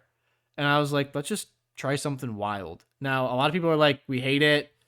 I want to hear what Slag players have to say once we fix like oozing pool and stuff, or just right now, because There are no it has dragging attacks in a theme that wants people to move into slime to heal. So I'm like, that has to be good. One thing I will say is that there is an important difference between slime and ooze, and Hanging Slag currently has trail slime, not trail ooze. Really? And the slime, the slime is impeding water, Okay. whereas ooze is just ooze, and ooze That just sounds like an they're not the same overspec. thing. So, in order for Hanging I'll Slag put to that actually in work- right now to Slug. I'm gonna go into our dev chat and tell them to fix that. All right, sounds good. Yeah, I think that it did solve the key issue with Hanging Slag. One thing I always did find annoying about it, even like running it, was that because of like Pox has a problem handling multiple things at once, you would kill one split, and then the Death Nova would heal up the adjacent Hanging Slag, and if you were trying to kill multiples at once, you wouldn't actually be able to because the healing would happen before the split actually died. So you would still be left with the, one split that you had to kill. Right. And I just typed that into Slug. So whenever he has time this weekend or whatever, that should be a pretty simple fix. But it's just stuff that, like, guys, I'm only human. Cue the Rag and Bones Man song. I don't know everything. I have played every theme for at least 20 games except for Worms and Slags because guess what? I hate those 2 themes. If I could remove themes, I would. Those would be the 2 themes I removed. But guess what? People love them. So I don't want to remove them. But I'm not going to play them. I don't play against them. I don't play them. And unfortunately, Slags are a very niche community. I only know 2 people who actually play them. Mm-hmm. And so it's like, try your best. I think they're just one of those themes it's a cool idea. Like I've always been a fan of terrain type themes, which are very limited as far as which ones are good. And Slags are just funny champions, period. So I think that was always one of the appeals is Slags are just hilarious. And when they're good, they're really good. But when they're not, they are terrible. It came out too. This is a little history lesson for everybody. Flags came out with the same expansion, I want to say, as Jellies and something else. And that whole expansion was just like, I don't want to say meme cards. It was just like the most weird. I think it was halfway through Sock's career. And he was just trying to do like some like crazy, brilliant things. And like most of them landed, I think. But like at the time, I was just like, what the hell is this? Like you'd buy the cards and you're just like I remember buying all of the jelly cards and getting everything, and I'm like, cool. And I'd go into queue with 2 times all the new cards and shit. And then I played, and I was like, what am I supposed to do? Yeah, they tended to dirtle when they were first out. Just like, I don't understand. Yeah, that was. Oh yeah, I remember now. That was the same time that he released the corgis for Cthulhu Forest, which also was a huge backlash. Yeah. People were like, "What are these? What are these stupid-looking dogs doing in our faction?" Right? Hey, don't talk about the corgis like that. I mean, you can't look at the Thunderous Charge corgi and think this looks so stupid. I still have PTSD from those corgis. Greatness. All right. Anything else for? I mean, like the Cyclops changes, I think are pretty good. Basically, what happened for the Cyclops is a lot of them went down to not a lot of them. A good chunk of them went down to 1x1s to help with the 2x2 problems, and then just across the board, just some minor reworks here and there, making them more streamlined. some Nora cost adjustments, stuff like that. Kind of the same thing for Voiles, just making things more streamlined, updating thing. Like Voil Imperialist hadn't been touched since like 2011, 2012. So we just spruced him up. I think he's fun now. He has brutality, prestige. Yeah, and then the combination of I think scale armor, pummel, and then zeal defense. He's pretty tanky now. Like you can really get up there if you don't have anti defense stuff like strike. Then which I'm pretty sure Voil didn't really have that sort of that dedicated frontliner role, I guess you could say. Right. Before. There's also what is it? Trying to think off the top of my head. The three big ones I think for Shattered Peaks to look at, guys, would be Vashal Micah got nerfed. There's no longer weakened spells on her. Right? You also lost Hynid Hoonigan, whatever. Yeah, he lost Soul Vitality, so he's just not a 69 Nora, run everywhere, always tapping for one, giving Twisted Essence, stuff like that. And then the last one is Clayform got changed. He's actually playable now. This happened, and I was called the devil, and can you give him a shot? He's fun. He's like better Furk Paraform. Or Furk Mimic. He is. Furk Mimic. He definitely feels like he has a similar set of abilities, but I think Adept Arcanist is really interesting. Whereas before, like he doesn't really. The issue with him though is that he doesn't really fit into any like SP themes. SP is sort of a faction that really relies on their everything being cohesive in theme, like Moga and Geharon together. And they all have to be run together because of their racial stuff like that. But you can fit him into constructs, I suppose, like SPIS constructs. He fits in there. He gets all the buffs. Plus Mimic Defense makes him pretty tanky. Well, there is a full faction Shattered Peak Cyclops constructs archetype. Yeah, Tiny was running that. Yeah, that's what I tried to make him for, is to help bolster that. And I also did a buff to what's it called? The Cavern Crawler guy. Cavern Spawn, yeah. Yeah, not Cavern Spawn, the other one. I'm trying to think of his name off the top of my... Calcified Lurker. Oh, yeah, Calcified. Yeah, he has Defender now, I think. Yep, and he's a construct. That was the idea behind it, guys. I'm trying to help all the themes out, even if they're little tiny themes. But at the same time, I'm not trying to, make ISKF Angels point to. Nothing against it. Talked you into. Yeah, that's something that was literally twisted on me. Because if we're gonna start doing that, I got some bad news for you guys. I hope you like just crazy dumb shit, because then that's what's gonna happen. Everything will be split. There'll be no full faction. Corpse Era, bring it back. Yeah. We're bringing it. Everything will have 20 abilities and cost 30 Nora. Welcome to New Pox Nora. It's like it's time for more Jazzman ruins. Yeah. You mean my Pox Renovators will actually be useful? Yeah, your Pox Renovators will actually be useful again. They'll be the most. We're gonna start selling them behind the dumpster for $100 to get the server back online. We'll remove Renovate from them, I think, at the end. We're gonna make a new card actually called Pox Renovators 2, Return of the Renovator, and it's gonna have Renovate but twice. So it'll proc twice. 99 American dollars, please. Yeah. Welcome back to SOE, where we're just making sure you have to pay to win. They have giant tits. Subscriptions too. Yeah, subscriptions too. You have to pay $10 a month now for server up cost. Nice. No, these are all jokes. These are all jokes. Yeah, of course. Speaking of little tiny themes getting nice little having bones thrown to them and all, Albino Fesh. Right. Being Worms. Pretty good now as well. Complete redesign for SPFW Worms, as well as stuff like Cyclops and Beasts that could run him. It's a silly deck. It's not better than FW Worms. No, but it's fun. No, it is fun to play. Yeah. I mean, it's the same thing with the Beasts. Like, I'm seeing people split Beasts between multiple factions now, not just like before. I think the only ones that I was seeing Beasts from was SPSL, and now I'm seeing people run them from others as well, just because they're fun. I actually like FSST Beasts. with like 90 HP Screaming Leviathans. I think that has potential for something as well. Screaming Leviathan. I And you never even heard. you even get the bog hopper Mentor. the mentor that can train up beasts to not have aquatic anymore. Listen, gang. There has been for over 2 years now an FS Beast rework that has been closed behind the doors, and I promise that it's coming soon. And I promise one person that it's Adio that it's coming soon. Okay, it is coming, and it's gonna be awesome. The soonest of Copyright the soon soon. TMs. Yeah, but I'm 2026 at least. terrified to see like Shock Pomfret come back. That thing, I have nightmares. Or the eel. Oh god. I made it so I broken don't know. that FS Beast will make freaking any other theme look like baby play.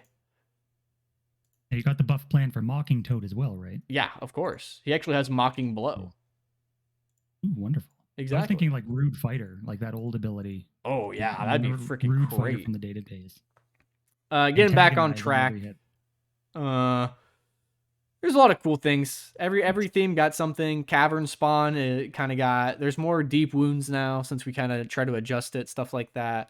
For the spells, there was some price increases to like stuff like Boulder Throw. Not price increase, but a damage reduce to make it on par with every other damage 40 Nora spell. Bad Blood went down. It's kind of cracked. It'll probably go back up. Echo Chamber went down. It'll probably go up a little bit. But one of my favorite ones, Head Shrinker's Totem. It's awesome. Give it a shot. HP was raised. You got base def of 1. It cost 35. Just stuff like that. Some of the equipment's got nerfed, like Cyclops Eye Belt doesn't give slam anymore, but like then other equipment's got buffed, like Protein Chains. If it's equipped on any champion, it gains Lumbering and Ponderous, but if it's equipped on a champion with Race Dragon or Beast, it gains Pounce and Multi Attack 1. It's awesome. Yeah, I thought that was pretty cool. Mm-hmm. And one that's still missing, Onus of Kirgana. That one we completely couldn't do. That one was not possible. Uh, We tried gotta- and we got told politely no. We wrote the code and everything, and then we tried to test it, and it didn't go so well. But hey, I'm not too broken up about that. I mean, we still got, potentially an insta-kill deck going on there. yeah. And I mean, you can run Mammoth Club now. It's fixed. Spike is fixed. Yeah. Club got buffed. He has guarded Clops. Probably slept on. Like Yeah, there's Club really- is really all the heroes in Shattered Peaks you can run in meta and they work. Like Lance Admiral has what's it called? Not Warcry. Yeah, he has that one. Yeah, Battle Harden. And then aid defense if you want Boil, but most people will probably still take Warcry. Right? You can run Club with Tough and throw Boulder or something like that. Great. Still has Warlord. You can run Warrior Shattered Peaks and it works really well. And then, Dirge is just Dirge. Like 75 Nora, great guy.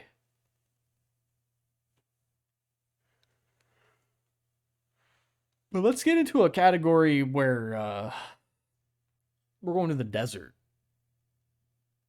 for Sundered Lands. The Sands. It just came out not even a month ago. Mm-hmm. It's been fun. It's been fun.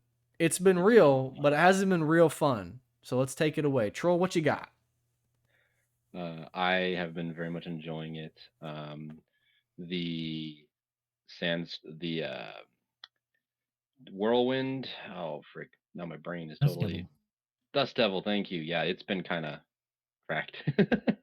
They already took a patch to unequip it because someone found a pretty nasty combo there. But I just the other day there's a Shield Magus with that fire shield equipment on him. I one-turned him just on his own. I think he needs to lose Trail Sand. He's too good. He can get a lot of damage off, and if you have any ways to buff him, haste him, whatever else, even though he gets a steep damage drop off, he needs to stop enabling himself. It's a fun time for Sand. I think the Flashblade has been fun. I've been trying him out in my my Punish battle group, And like I said, punish and cull makes them very efficient because I can knock off their. I haven't actually paid too much attention if it's actually been draining and triggering cull at the same time, so I don't know if that issue was there, like you were talking with some of the other champs with exploits. But that has been a lot of fun as well. I'm a little sad about some of the spells though. Um, the cancel magic going up has kind of hurt me. I'm playing it and then it's not triggering as often, so you have sad boy here. But Skizik don't seem to be quite as oppressive as they used to, oddly.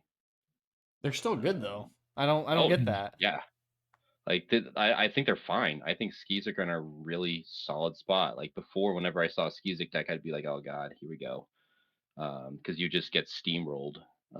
And now I played against Skizik 2 days ago, and I was like, oh god, here we go. But it actually felt like I was in the game.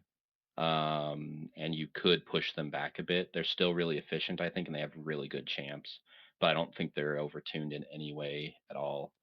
But that's the The weird champ, part, real quick, is Skizik didn't get any nerfs. They only got Yeah, I don't know, buffs. all these maybe buffs.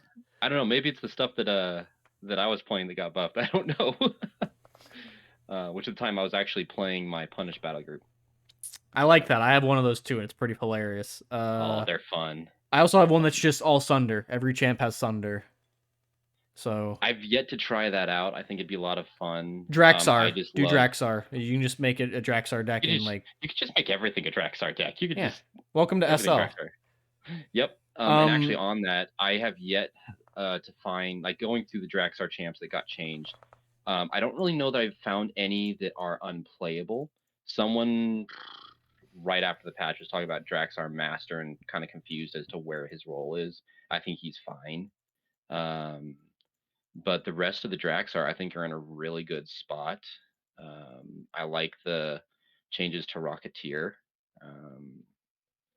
But overall, I think that the Sundered Lands stuff ended up in a good spot. Wilder feels really good. I've been using him a lot in my sand battle group. I play mostly sand, so that's most of what I have comments on. But Wilder has been feeling really good, even though he's still very squishy. I think that the Domain Shadows actually was a really cool addition to him. Good. So I think that's been a lot of fun. Mantle, amazing. Doomwalker's Mantle is just amazing. I have yet to feel like it's oppressive. Someone was talking about how the ripples on the Dunewalker can cause it to go off really fast, but there's not really much else you can do with ripples, honestly. It's a awkward champ to have it on because the only ability it really helps him with is his Tunnel Sand. I actually disagree. I actually love the idea of ripples on Dunewalker because you can give Grant Tunnel Sand and then also Grant Trail Sand. And I used to basically fling Doombringers and mix Broodlords at opponents when I played Sand for testing purposes. Like every other turn I could, How and much it's the Nora? How much Nora are you able to spend on the champs? Because I usually go one champ per turn, and I'm not able to throw as many out to reduce it that quickly because the number of cooldowns on the well, the idea turn is just to cooldown. reduce it quicker.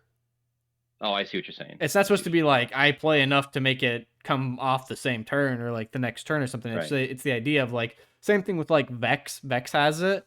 And it's the idea of like you're not supposed to be able to use flamethrower every turn. It's the idea of that you're not waiting 4 turns for a flamethrower or an annihilate. You're waiting only 2 turns instead of 4. That's fair. And stuff like that. That's But fair. I like it. I think it's awesome. I guess I haven't experimented and focused on it enough. I only run one of them, and I don't really focus on that. But I think he was a good fix. I was really worried about the herder changes because I used him a lot as a range attack in sand because he actually had a range, and he was reduced to 1 to 3. But if I'm honest, I haven't noticed. Like, it's not been a big deal, so I think that change was fine. Burning Sands going down in cost has been nice. Challenge Violence has been nice. The power turn spells reduction has been really good because I've been running Quickening instead of Quicken. And I think that made it more appealing. But I don't think that Quickening, Quicken with its cost increased, is unplayable because it's still 40 Nora versus 55 if you're going the other route. It really just kind of depends on how you plan on playing your battle group and your champions. If you have like one or two powerhouses, or if you want everybody to be attacking. So I think it's still good. Sandspout's amazing. Sandspout went from a trash spell to actually a really good one. Because it stealths all the champs now, and in sand that's a sub theme, and it actually really helps because it's more range defense. You can't target a champion you can't see, and it's been fantastic. Good. So I don't really have a lot of complaints, if I'm being honest. I'm the happy guy here. I'm not complaining. I will say I've gotten enough data back from Dunewalker's mantle that it will have to be addressed. I don't think I'll change it, but it might get a cost raise up because That's fair. people are like, it's really good, and I'm like, it can't be that good. And I played with it a little bit, and I'm like, man, It's this is really really good. Another thing that I was addressed Yeah. is Skywing Imperator. He's pretty good, you know. And that's one where I'm up and down on.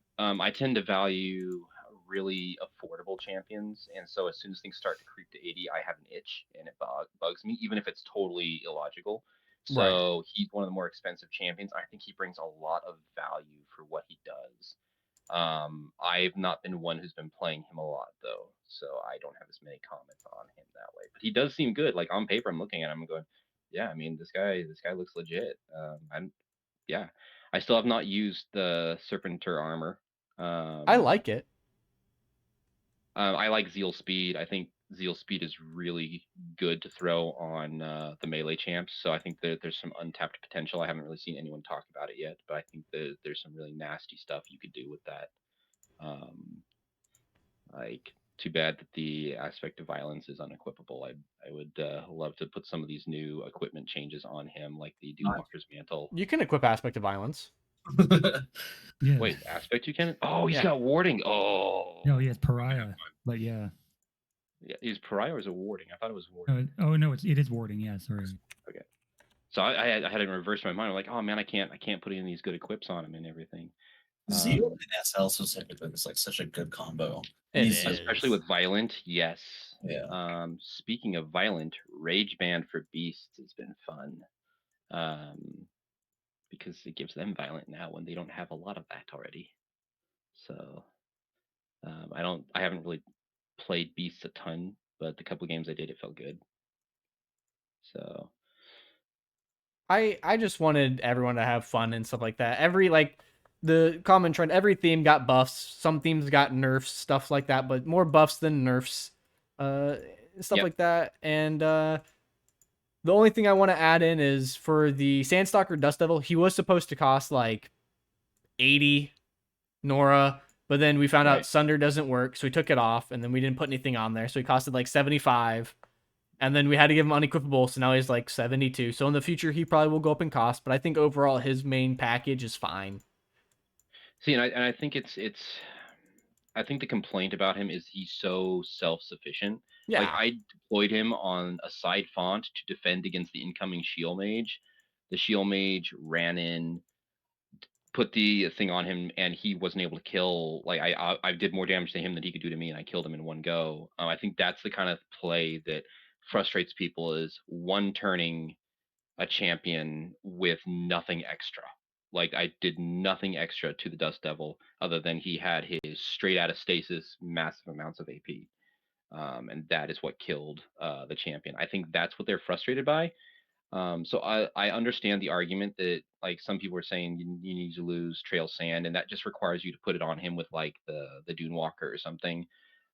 In a sand battle group, I don't know that he will ever be unplayable in his current state if you like increase his cost a little bit. Like if you added, I don't know, 2 to 4 Nora on him, I don't know how much you're thinking on that, but I still think he'd be very playable. Just obviously it's going to cost you a bit more of a tempo hit. Would you have to consider, because I hate stasis. I think that's one of the abilities on the negative abilities on my own champs I really hate, is I hate stasis. We will have to see what the future brings with the revisions to SL and stuff like that, but he's on the list of things that I need to carefully look at and evaluate and stuff like that. I don't think he's gonna break anything, but I feel like, yeah, his power level is more than what we expected. Yeah. What about you, Yeah, Jazz and and Karma? Anything to add to SL? I'd say my only gripe with the SL stuff is that Brood Queen has 1 to 2 range, and I don't see the logic behind that. I mean, I think it's an alright change. I mean, if you were planning to buffer, it's decent. It's just I think some of these 1 to 2 range changes have been a little bit odd. I would say, like stuff like Dracolich going to 1 to 2, maybe. Brood Queen. I mean, she's got nothing. She's just got arms, right? I mean, I think in certain cases like this, it only really serves to drive up her cost, whereas she could be maybe made a little cheaper. And I think running her like at 79 is kind of a pushing it when you can deploy a doctor for a similar price or a dragon handler or something. The idea behind it was just that honestly, I gave some things 1 to 2 range because logically things would have longer reach if they had, so like for her, she has wings, and Mm. that's about it. She has more reach than, like, let's say a regular Draxar would on the ground. Draco Lich, kind of the same Yeah. thing. I'm also, this goes in, I'll talk about it now a little bit. I'm trying to make more range for the game. Not more range as in like more higher range, but I'm trying to experiment more with like one by one range, 1x2 range, 1x3 range, 2x4 range, 3x5 range, and that's where I'm cutting it off. Right. I think anything above 5, so like anything like your 4/6s, your 6/7s, your 5/7s, stuff like that, probably should be extremely rare. And that's what I'm trying to do. And I sound like a hypocrite right now because in these patches, I made everything a lot more range heavy, and I realized that's not the direction we should be going in. So I'm I now agree. gonna take a step back and try to revert that while also exploring with other ranges. Right. So some of I, those I do things you like the do fact see. that I do like the fact that when it came to negation mage, you left him at 2 to 5, and unless I'm misremembering, he's probably the only 2 to 5 left in the game.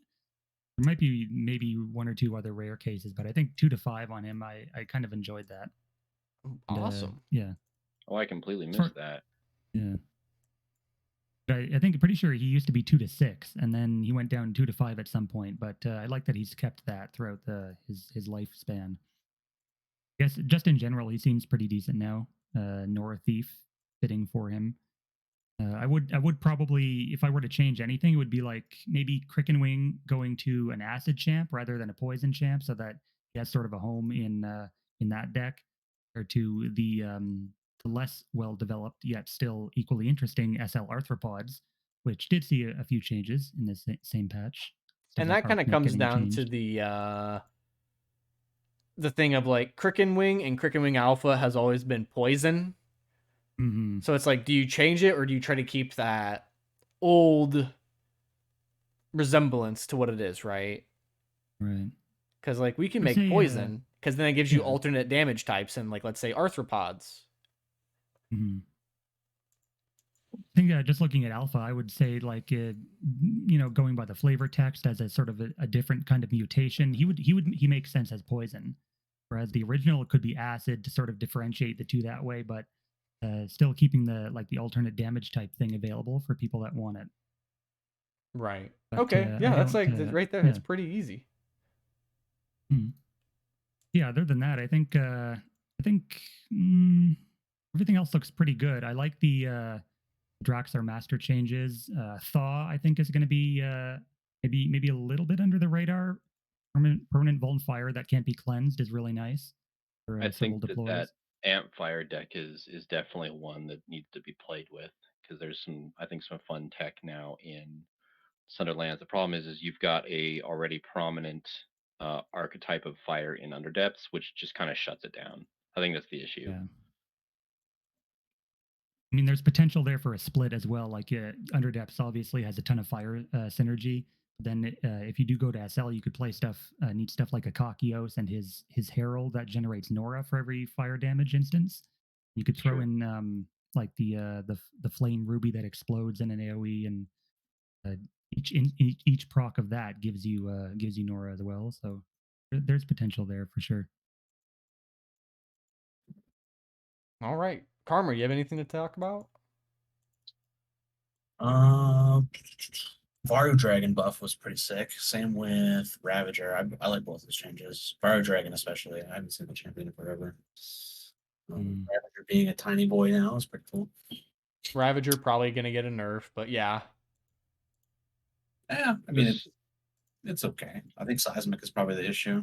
But otherwise, it's like the exact same kit as it had before. Leap 3, 7 speed, good damage, good HP. It's just like a beater. Just saying, any of the champs that went down to 1x1, that was a welcome change in my book. Yeah, for sure.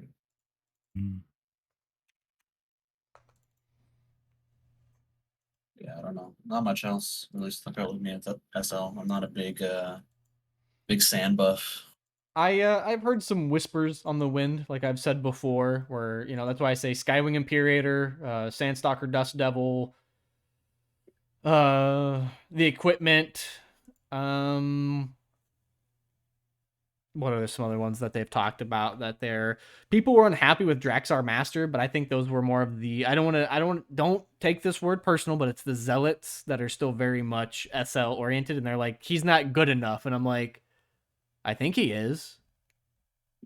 Well, it's kind of like I had to be okay with some of the changes to the sand champs that I enjoyed and liked, like the herder, the Skeezic herder, and things changed. And sure, I had to change a few things, but honestly, I have not seen anything so drastic of a change that this is like, oh man, he made this unplayable, or oh man, I can't even play this theme now, or blah blah blah. It's you can't play with the same battle group you've had built for 8-10 years or whatever it is. Actually, sand has not been that viable for that long. Yeah, that was sort of the point, right? Is to shake up the meta and make people change their battle groups. And I think this patch has done a pretty decent job of that. Yep. Like I always say, nothing's permanent. Everything can change. We're just trying to make everything fun. I know there was one part where someone said, like, you're just nerfing this to nerf it. And I'm like, well, yeah, we're nerfing it. And I'm not nerfing it just to nerf it. I want to make it more fair. We'll get to that in a little bit. It was a hook fiend. But it's like, it needs a nerf. It got a nerf. Does it feel more fair? Well, no, it feels bad. Well, yeah, it probably feels bad now because you're used to something that was overly good, right? So, but does it feel fair? And people are having a hard time taking a step back because one, either they don't play a lot of other stuff or they just play that one instance, or they still have such a huge bias behind like people say that I'm biased to FS. Not really. I was an FS player for over a decade, but then at the end of the day, I'm a Tortun player, okay? Tortuns are going to be fucking broken. I don't care. I'll say it right here. I'm going to make Tortuns break the meta. But guess what? FS? I'll quote you on that later. FS? I'll nerf FS all day. Do I do some whoopsie daisies? Yeah, because I know FS better than any other faction. I would say my top 3 most played factions are FS, FW, and probably IS. Everything else, I'm just starting to play. The hard part is like people like, well, you don't know UD that very much. I think I do. I'm not trying to be egotistical. I played a lot of UD because it's pretty easy to play. It's like the easiest faction to learn, right?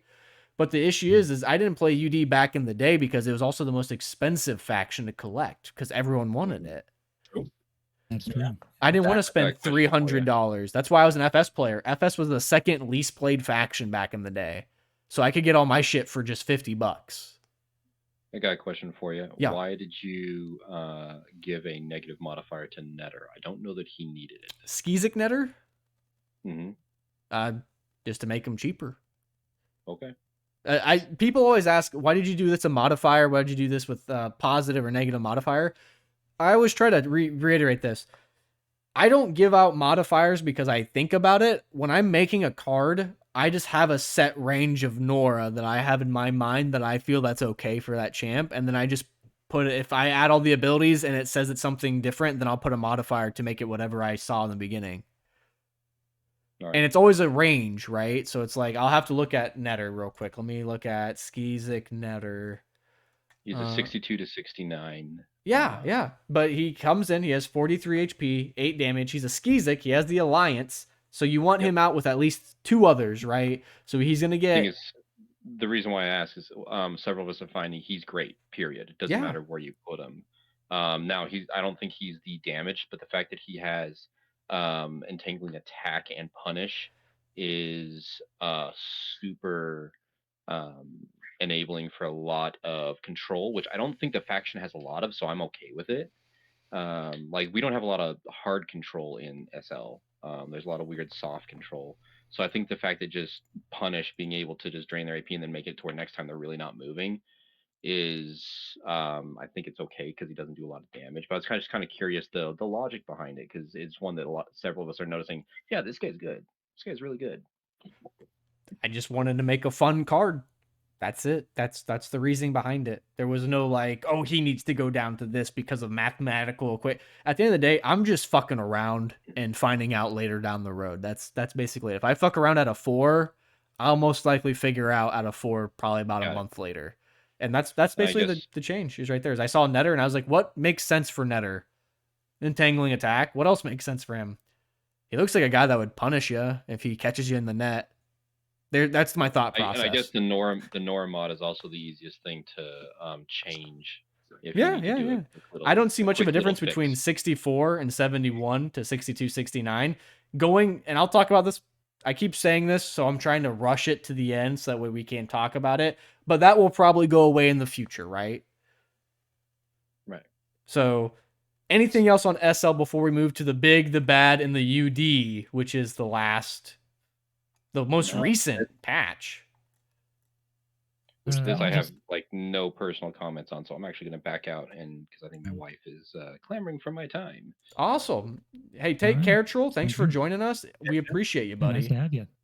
Well, thank you very much. And I was completely unaware this was going on. I just saw 3 cool dudes hanging out and I wanted to join. So don't get too much of a big head and enjoy your time.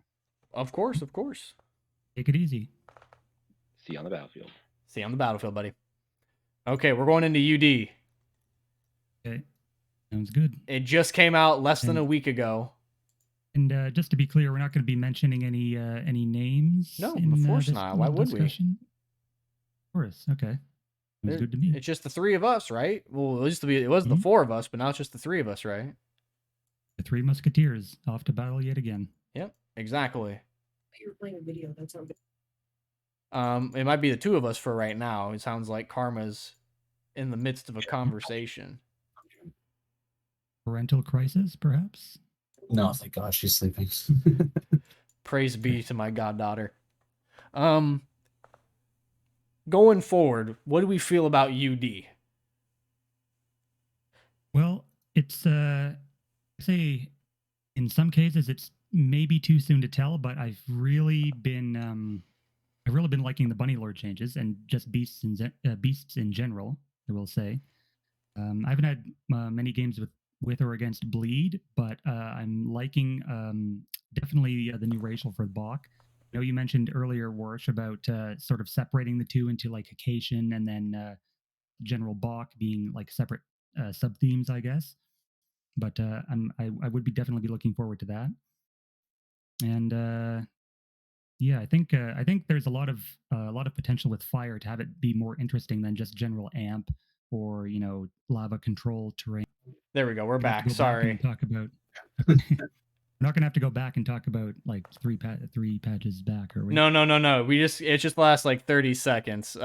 Jazz basically to summarize what just happened. The recording paused, everyone. Sorry. The magic of having shortcuts on your keyboard and also I'm recording at 60 FPS, 1080 HP and all that shit. And it's like 2 hours into a recording. So I was like, did it fill up my hard drive? Nope. I just I have a scroll wheel on my side of my mouse that has all the numbers. And I just hit 4 on accident while I was browsing the game lobby to try to get a new game in. And we've only been gone for about 2 minutes.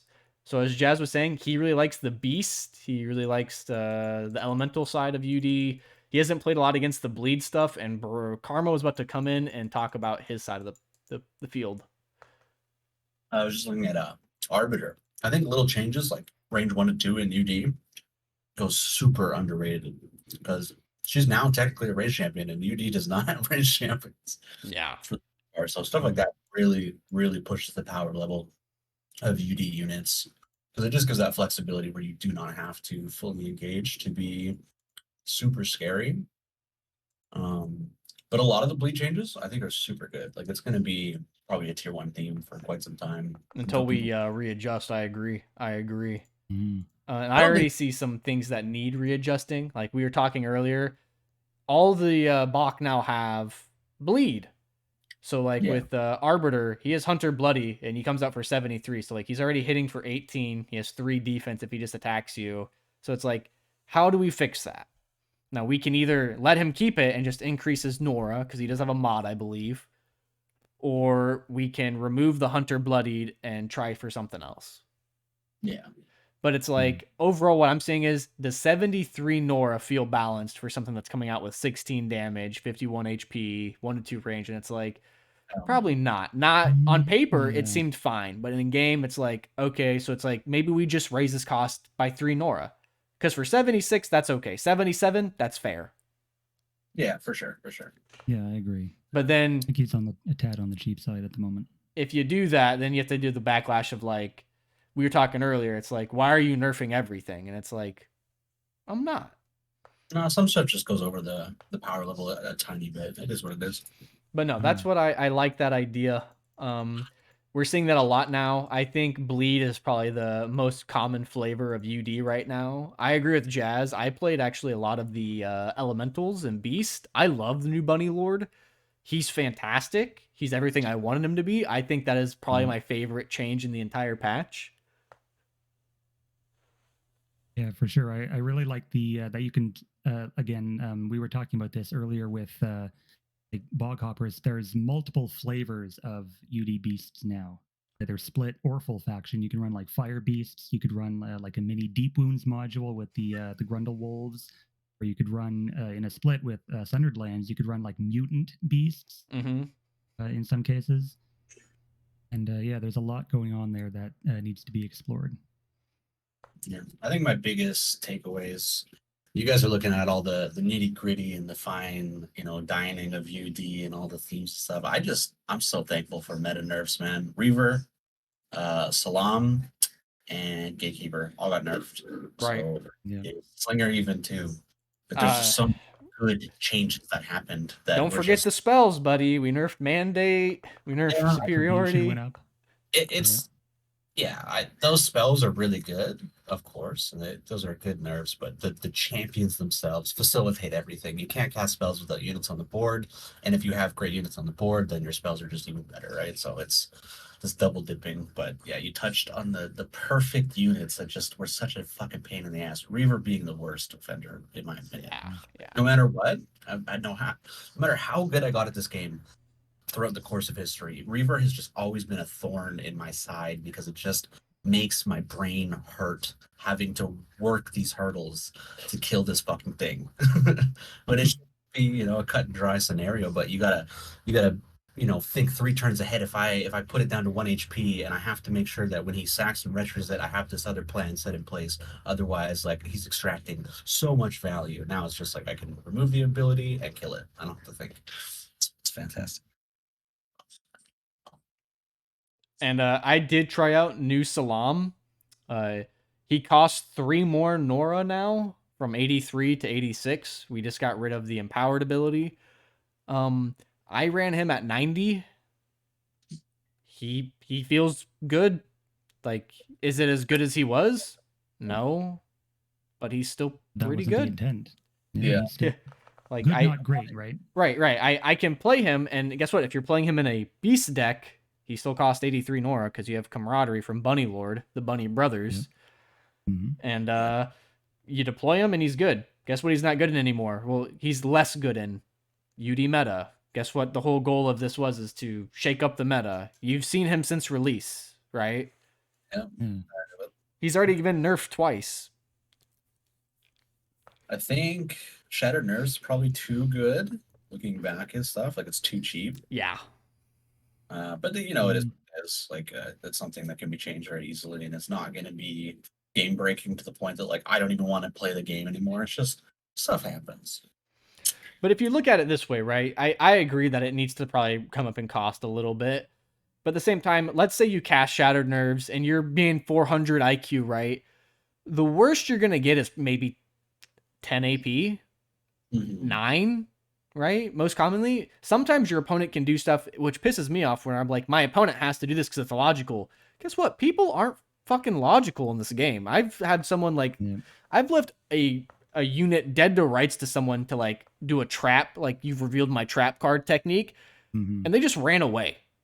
And I was like, what? There's no way he knows. Like, I made it obvious, but not that obvious. Like, kill him. Because people miss things all the time, right? Yeah, because it's just oblivious. It should be obvious. Yeah. So it's like Shattered Nerves. You cast Shattered Nerves, and it's like, oh, he's going to at least take, what, 20 damage? 22 damage at max? I mean, that's really just sit there champion spell, though. It's really good for a 25 Norse spell, but what happens if the guy moves 3 spaces and then realizes he has Shattered Nerves? He took 6 damage for 25 and then he cleanses it? Isn't it hidden? It's hidden until the end of turn. It's hidden once. Yeah, so you'll spend all your AP as normal, though. But like, what if you don't? What if the guy just moves 3 AP because he's going to Shrine Master you or something?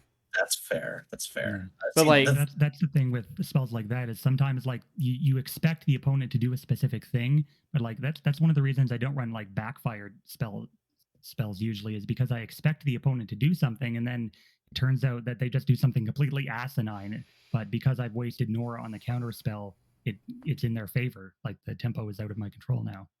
Yeah. So, Split Personality is a good example of that, right? You see Split Personality and you're like, oh my god, it's pretty fair. It's 40, right? And it's fixed now and you can play it. And it's like, oh my god, he's gonna attack twice and he's gonna do all this damage. And I think I stopped running it in my decks recently is because I casted it on a Ewan or a Yuan or however you want to call it, the Dwarven hero. And he had like 20 damage. And I was like, he has double tap. He can kill me. If he kills my guy, he's technically in the lead. He has to attack me. Like, he has to kill my guy. And the dude legitimately cast what spell is it that gives you the rock terrain and the freaking Rock Torrent. Oh, Macadamize? Yeah, Macadamize. He casted Macadamize, and then he just retreated you in back because for some reason I asked him after the match. I was like, why'd you do that? He's like, I thought you were gonna kill him. I thought you had all this Nora saved up and you were gonna kill him next turn if I left him there. So there just goes 40 Nora I was wasted because it only lasts 1 turn. Yeah, but that's the thing about Split Personality. Like, it's same with like Protection or Righteous Deflection or anything. It's immediately obvious after the fact, like what you've done. You've attacked into this thing and it's now had like a repercussion, and then you play around it. Shattered Nerves is just like you don't know until you do know. I think so I was wondering when you actually put that cost decrease in, you know about the spell called Red Sand, correct? It's the same thing, is it not?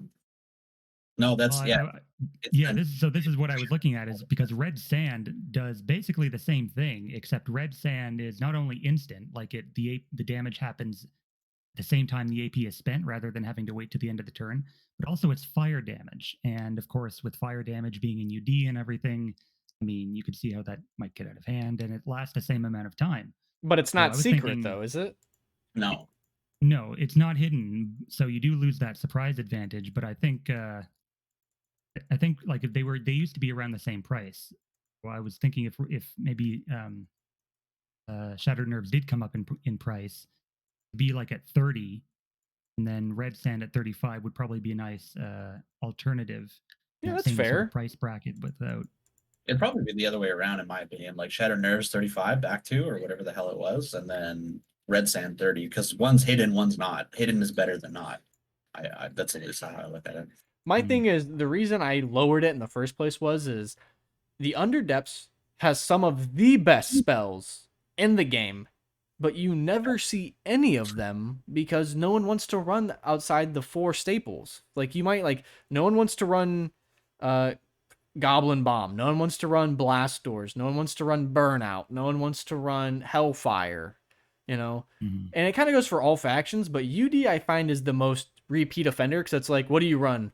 Well, I have to run Price of Victory. I have to run Sacrifice. I have to run Retribution. I have to run Maddening Echoes. I have to run Mandate of Xiao. I have to run Xiao's Fireball or whatever it was. And it's like, it's like, no, you don't though. Well, I have to, I'm going to lose. So it's like, okay, I've nerfed a few of them. And I was like, hopefully these people, and I buffed a few others. And I was like, hopefully these people like Fire Blast. Fire Blast is awesome now. Yeah. And I'm just like, I'm hoping these people will take a look and be like, that's great. I've been watching a lot of UD because that's how I gather data. I watch a bunch of different people and then I play a set amount of games to get my own feedback, and I try to we've been talking for too long. I try to fucking put everything together to make sense. Right. And what I've been seeing is none of these fucking guys are running any different. They're just running the nerf spells, and they're like, I guess this is all I got. I saw someone casted Superiority twice yesterday, and I'm like, it's still a good spell, but like, are you even trying? Did he accidentally cast it from 6 range instead of 5? No, he actually got it right. Or they got it right. I don't want to assume. But it's like, what do I have to do to get you guys to try something new? Yeah. Because it's like, I've been seeing Maddening Echoes. Maddening Echoes isn't going to get touched because it's a great spell. You have to just kind of leave it. Because it's such like, it's the opponent's fault if it works, right? It's a gotcha. Right. Same with Gale Force, yeah. I believe that those things are good for the game. That you know that this is a factor playing into this faction. Right. That could happen if you fuck up. So it's just like low HP champions versus Underdepths. Like, you know, the sacrifice or the retribution is going to come, so you gotta play around it. But then you kind of have like the flip coin, which is like, oh, I can leave HP fucking units low on HP and FW. No, you can't. There's Sacrificial Dagger. Just no one fucking runs it. We had a guy come back last year, 88 Ace King or whatever, him and his brother. That guy played that fucking equipment so much, and people were like, that equipment's so OP. I'm like, motherfucker, that thing's been OP. No one runs this shit. Please play something different. Don't keep using the same stuff.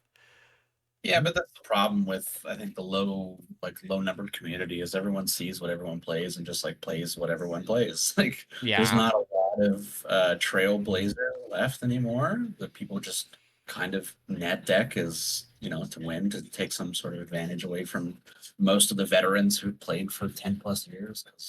And if it's easy, it works, right?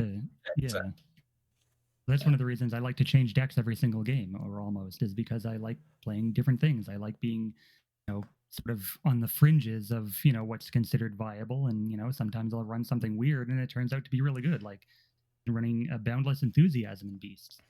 And I just don't understand. I just don't get how people can sit here and spam the same deck for like over 100 games. Like, I'm not trying to be mean or anything, but like people like Finn. I love Finn. Finn's one of my go-to guys. He's an FS genius and stuff like that. But it's like, how can you play 200 games of semi-aquatics without like going mad? I can play 2 games, maybe 3 of the same like theme or faction or deck before I'm like, dude, I can't play this anymore. I'm like, I fucking hate it. Right. I mean, people will like what they like, of course, but I think it's sort of disappointing when you have a game with so many combinations of runes. Like, even after 10 plus years of playing this game, like, there's still new ways to build your decks going around. And like, even when we weren't getting patches, there were still things that people were, you could discover about, what's good and what's not at a certain point. So it's sort of disappointing when someone does run, the same deck over and over again, and they don't want to branch out. They don't want to try new things, and they just want to stay, in their own little bubble for as long as they want to, All right. We have all runes for a reason, right? Right. Run them. Is there anything else you guys want to talk about while we're in UD? Under Tortoise, maybe? Under Tortoise, people are saying it's OP. I think it's fine at 5 speed. Yeah. We'll see how it turns out. Yeah, I sort of shotgunned the OP cries as well, sort of going off of what Burn Pyro was saying about it on the Discord.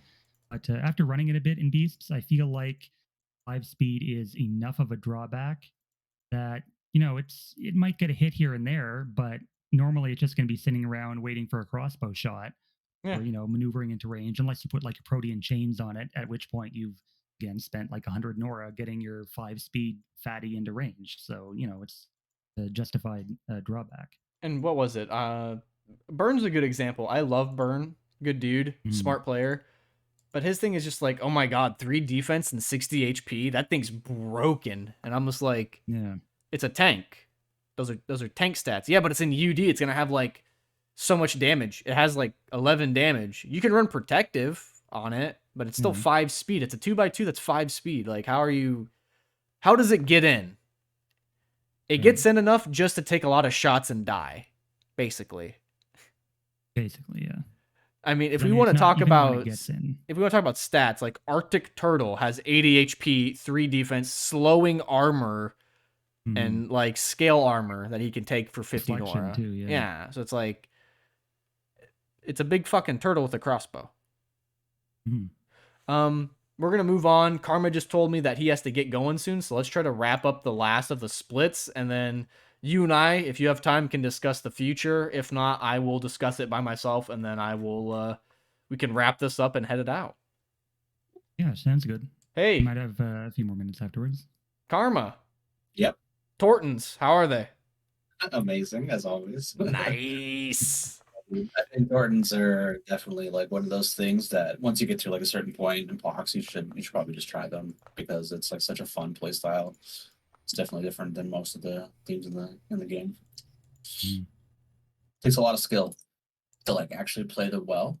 Otherwise, you just kind of look like a blubbering idiot. And yeah, it's What deters people from playing Tortons is the fact that you're not really playing the deck so much as you're playing around the downsides of the deck, which of course is the racial. But I think that's one of the interesting things about them is that you have to, work around the disadvantages that you're given, and when you do, you get more out of it than what you would from playing any normal theme.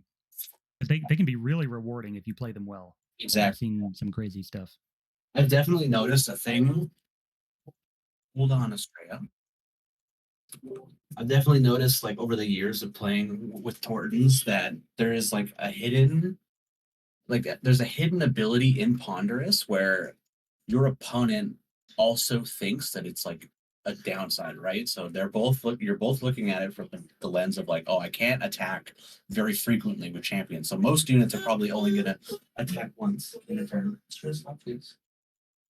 But That's yeah, my girl. they'll leave units within like double tap range, and they'll not expect a Torton to be able to double tap, and then like you just like get free kills because people don't see it. It's very funny.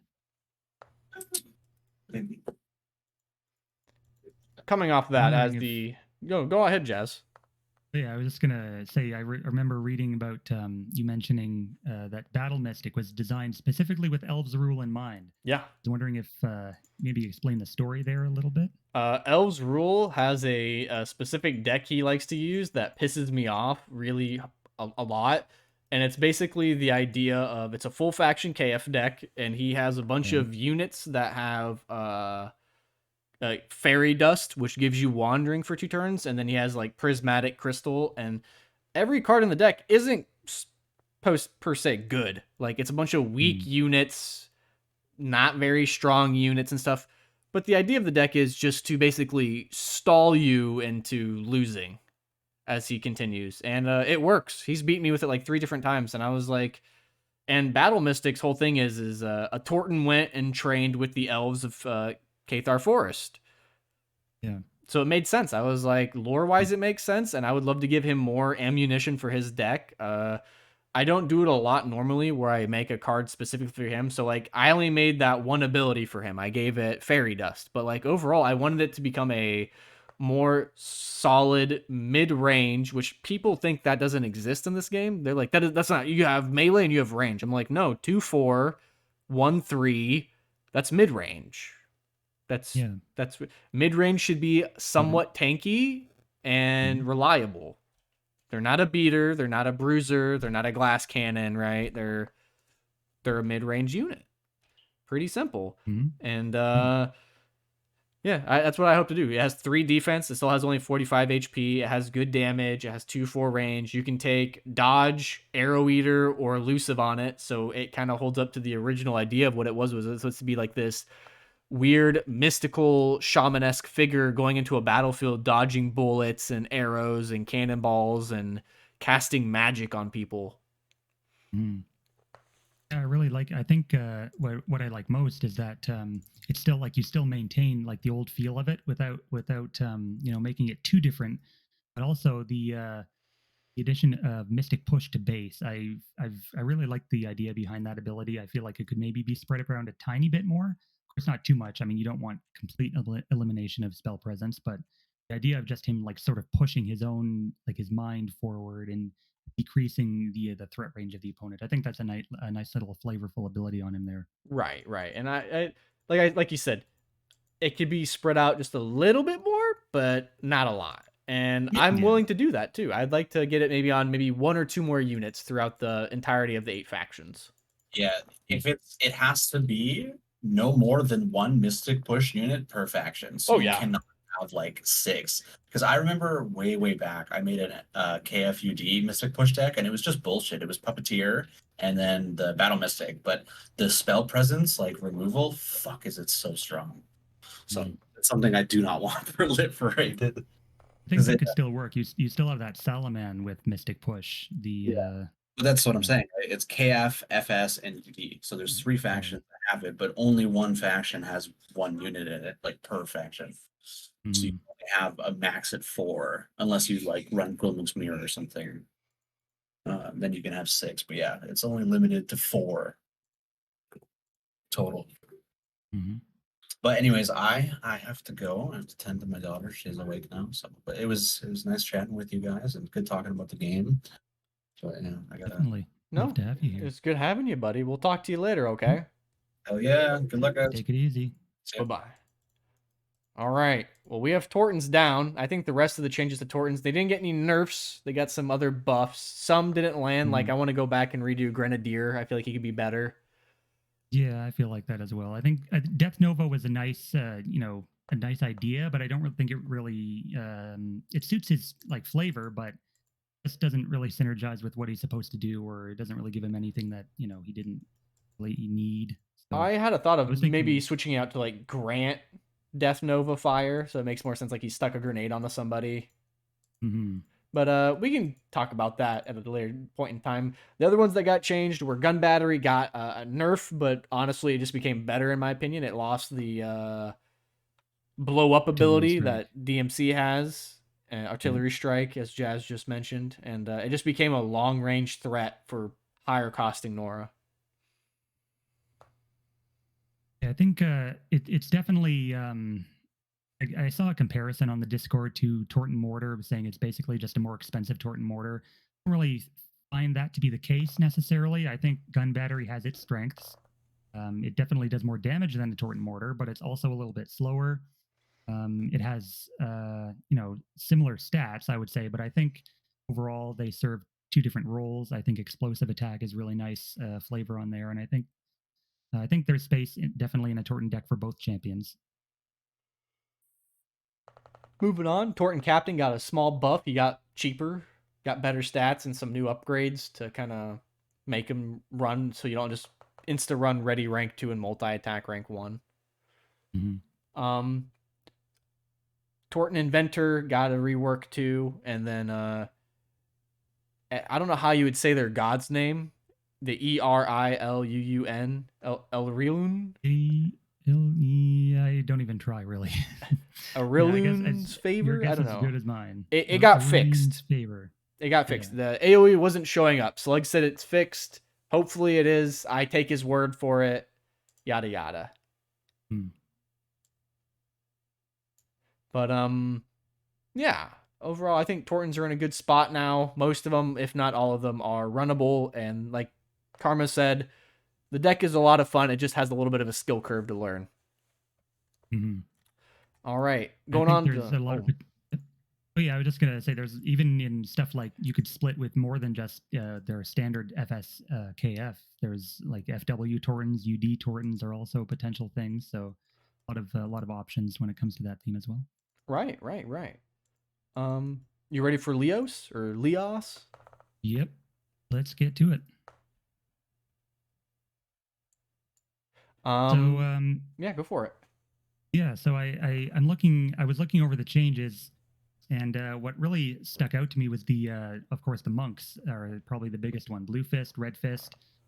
I think they're decent now. I think their old sort of Soul Bondy style. I'm glad Soul Bond is gone finally. I think it was a silly ability. It was from a bygone era.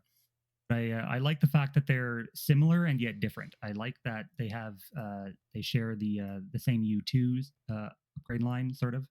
But I think their mechanic is interesting. Key Strike has always been an ability that has a lot of potential with their attacking charge based stuff, and they're still 7 speed. It's great for Laos because they don't have too many of those aside from the Hunter and the Pantier Lurker. So really nice.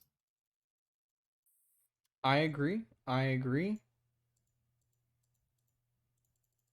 One thing to note is basically for Leos, nothing really crazy happened. The nerfs was to get rid of Soul Bond, and then the red and blue fist went down because there was a little combo you could do with I wanted to say it's either murder or Mail of Barbs, was it? Yeah, Mail of Barbs, where they would just get crazy. It would just get stupid damage, and it was pretty OP. So now they can't do that. Yeah, now they sort of fulfill that alt damage fast melee choice for the theme. I think they were a little bit lacking in alt damage. Another thing is what is it? Bloodmane Ravager lost Leap 3, and they're like, why did he lose Leap 3? Yes. Well, unfortunately, the idea was Leos or ISST, but recently it's been UDST. So having almost a 24 damage Leap 3 champion with multi-2 and Life Siphon and Impatient for like 69 Nora or 72 Nora, whatever it was a little just too good.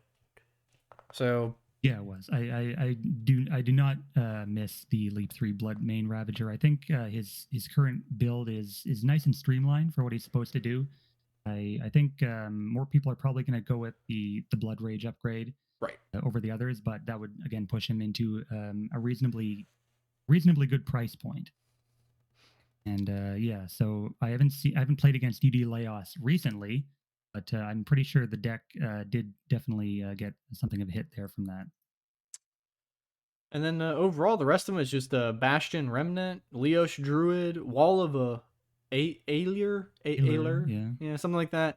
And then Leos, the rest of them just kind of got a cost decrease because I felt like the faction itself is very phalanx favored, right? You don't want to split up sides. Like these things could just go down just a little bit. And that's what it is. So hopefully it works. It seemed good overall. I did feel before like there were a lot of expensive Laos, and the good ones were mostly the expensive kind. So being able to play more into that phalanx style while maintaining their sort of like back in the day when you would really just deploy one or two of them and then just steamroll the game with the 2 champs. But, right. Like, yeah, I like that they kept their expensive, powerful flavor without being overbearing. Well, moving on to the next one is our favorite dog soldiers, the Kanen. Dogs. What the dog doing? What the dog doing? What have the dogs been doing? The dogs have been doing pretty good. They got some actual decent changes besides just your average blah, blah, blah, blah, blah, which is like lowering of just cost and kind of stuff like that. So let's first start with like the hard hitting ones, which is Kanen Ritual Cultist is now not a charged unit, but a ranged unit. No, that one really surprised me. I really feel like she's definitely worth her weight in Nora now. Well, as far as Crones go, before I don't believe she was really worth a slot, but now I mean she's looking really good. And I agree. You can take Surge Kanen on her, or you can take Twisted Essence to run her cheaper. She still has the charge deploy and the charge heal, which is nice. Keeps the charge. I'm trying to redo charges in the future, but that's something we'll talk about on a different day. But overall, I think she's exactly what they needed for cheap range to also help out with that crone aspect to help with, the relic they use. Yeah, the Kane Terrace, Relic of Kane Terrace. Yeah, I love Kane Terrace. Yeah. I think I like the sort of semi-synergy with the Howler. Like you could blow up your own summons with like destruction for some additional damage. That's nice as well. And inhibiting touch, which I don't think they had access to before. It's they did not. Like an anti-healing option. So that's good as well. Some other things. Oh, are you okay? No, yeah, that's it. Awesome. Go ahead. Another thing is Bloodhowler Alpha. He kind of kept the same. His upgrades were adjusted just a little bit, but he gained ranged 1-2. And this is kind of going back into what you were talking about earlier with the why the range 1-2. In his art, he looks massive. He's picked up a whole baby Leos, in his hand, and I'm like, that guy probably Right. has reach around enough to fucking get a. Like this one I can definitely understand. Like he looks like he would be like a really long armed guy that could reach forward and pick things up. Yeah, I do understand this one. I like the fact that he has unstoppable now, so that you can get around stuff like the artillery markers, and you can just run right through stuns and stuff, and life drink. So yeah, so I think he's really nice now. You can take tough if you want. Kanen Crone, she got adjusted a little bit. She lost the surge to Kanen, but she got escalation on base. I'm not sure. Some people are saying she's really strong. Other people are saying she doesn't even need the spot in Kanen. So we're going to see how that turns out, and we'll reevaluate in a couple months to see if we need to change her up again. Mm-hmm. One thing I will say, though, is Ravish is completely garbage. Useless ability. I would never take it. So Yeah. Maybe when she does get redone, that could potentially change. Or maybe we just need to redo the ability Ravish, right? Yeah, I would like that. I would like it to go back to its original form, which was literally cast repurpose. Although I don't know if that's possible at this stage. We can see when try. we get there. Yeah, we can try. We can for sure try, right? Hey, Kanen Tracker actually does a good job now. 8 speed for decent price, yeah. Yeah, he's cheap. He's 64, 65 now. He doesn't cost that much. He doesn't have range anymore, but he's still pretty good. And guess what? If you want detection and a fast little dog, you got it. I was actually so glad that he lost his range because, I mean, when you, going back to the whole long arms thing, when you compared him to Bloodhowler Alpha, it really doesn't seem like a tracker would have even longer arms than that, like reaching forward 4 spaces as opposed to 2. I mean, well, then you got to think about it, right? What was his original attack? It was attack rock, so he was just throwing a rock. Ah, that's right. That goes, yeah. Now I'm looking at the attack animation in my head, and that makes sense now. But hey, we got Whirlwind. Mm-hmm. Now I don't know if he's as good. In play. Yeah. I mean, he looks decent. Like brutality plus fury could, amp him up. He's 1/3 range. Yeah, makes sense. He has whip arms, opposed to just regular arms. And he has dots, and then you have declare hunted or fearsome hunter. I mean, he hypothetically he could be good, but guess what? The same problem we had with Slags, it's the same thing as Kanen, which is kind of a hypocrite because right now I'm showing a guy playing Kanen on the screen. Yeah. But we don't have a lot of Kanen players, and that Harper's design changes because it's like, one, you get biased feedback, and then 2, it's like I can play 20 games of Kanen, but even after 20 games, I don't know that much. Right. I think what I've been noticing for Kanen is that there's seems to be an overabundance of Rend on upgrades. But Animus with Rend 1, 2, 3 on upgrades. You've got the Lasher with Rend 1, 2, 3 on upgrades. Mongrel with Rend on upgrades, and then now the Whirlwind also with Rend 1, 2, 3 on upgrades. Maybe a bit more diversity there would be nice. Interesting. I never noticed that, and that's something we could do. Mm-hmm. Okay. But yeah, they're pretty strong now. I've seen Elves Roll use them pretty to really good effect in my games with him this week. Also, 2-headed Kanen. Before we move on, I really think he's definitely worth a slot now. He's awesome. Before. Oof. Very dangerous champion now. Phantom Dash with brutality and all the AP you could feed him with Fuel Rage. He's awesome. Our last but not least is Stitched. The Stitched. All right. There's only 4 changes. Knockoffs. Right? And I already kind of want to get this out of the way. 2 out of the 4 changes, not that great. They didn't hit the mark that we had set out, right? Those changes being Stitched First and Stitched Warlock. Could have done better. Stitched First just doesn't feel great. We already have some new directions we want to take him, test him out. That's basically it. He feels a little unfocused, and that's just my part. We tried some things, and it just didn't pan out. So that's my bad. Stitched Warlock, she's okay, or it's okay, but it still just doesn't feel like it warrants a slot, right? So I have some ideas of what I want to do with that and to see where we can go and see if I can make it worth running, right? Yeah, I agree. I think compared to other deconstructors like the Shaman or the Hexer or even the Anathema that got buffed as well in the previous patch, I don't really think Warlock pulls its weight. I think refining its charge mechanic and sort of basing it more around that could potentially bump it up in popularity. Yeah, definitely first could use a little bit more focus. Some of its upgrades don't make a lot of sense, like Ruin. Like you wouldn't really like destroy your own stitched relic when you could just reconstruct it, for example. But yeah, just minor stuff like that. On the upside, though, on the upside, Stitched Magician, really good now, not to run but to reconstruct. mm-hmm. And then Definitely the a better all fit against star would be Stitched Mage Arm. Everyone loves it. Sure. Yeah. I'm one of those people that loves it. I think it's a great champion, not just for Stitch, but I've considered it in meta Underdepths as well. Yeah. Even sometimes Forsaken Waste. Like it's so great. Essence Capture, you can run it even cheaper if you want with Hunter Meek. Pretty sure Blast procs Hunter Meek as well. So, it does. Yep. It's just awesome. And the reason it's so awesome, it's 12 damage, 6 speed, range 5/6, 2x2 with really good abilities.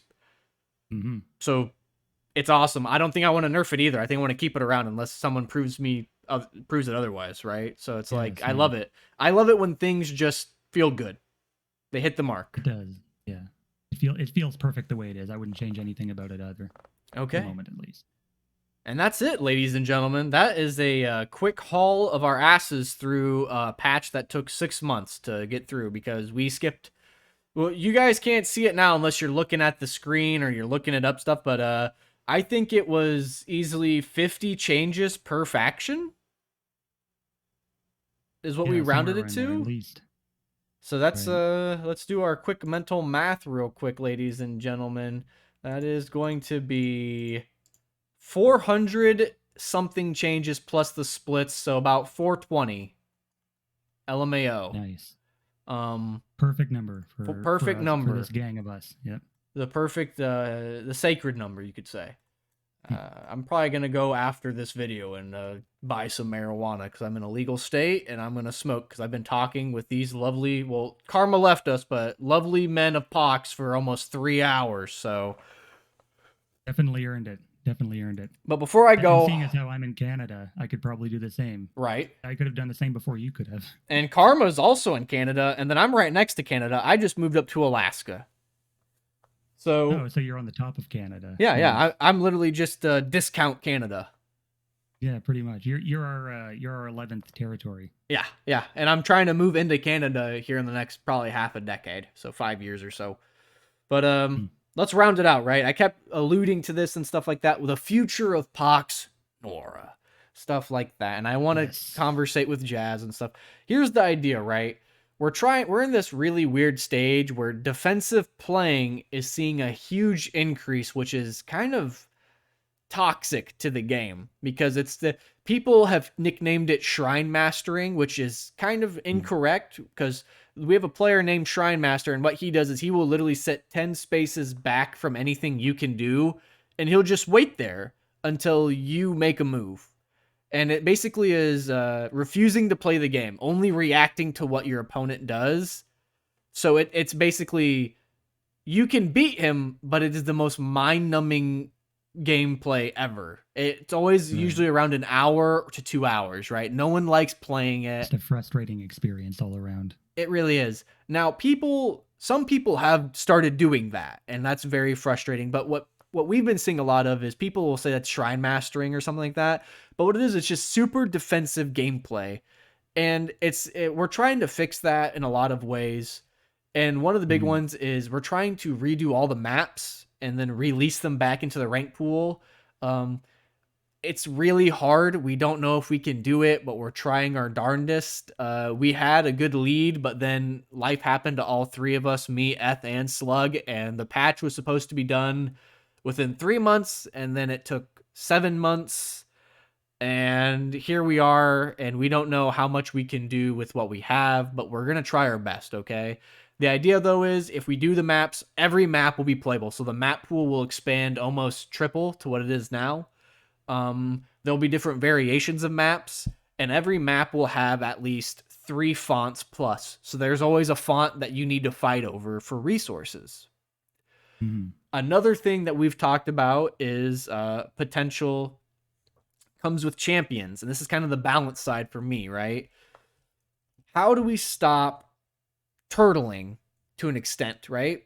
We need to get rid of range. That not all range, but we need to limit high range, which is, like I said, hypocritical because I just gave a lot of factions high range in hopes that they would be able to outrange turtling, and it backfired on me. That's my bad. I will admit that. So what I'm going to be doing in the revisions, when we do the revisions in July of this year, or maybe later, it's not set yet, is I'm going to go through and try to fix all the range issues that we have, right? So like Barbarian Huntress, she might keep her range, but her pet boar might lose some of his cool shit that he has because she's pretty good.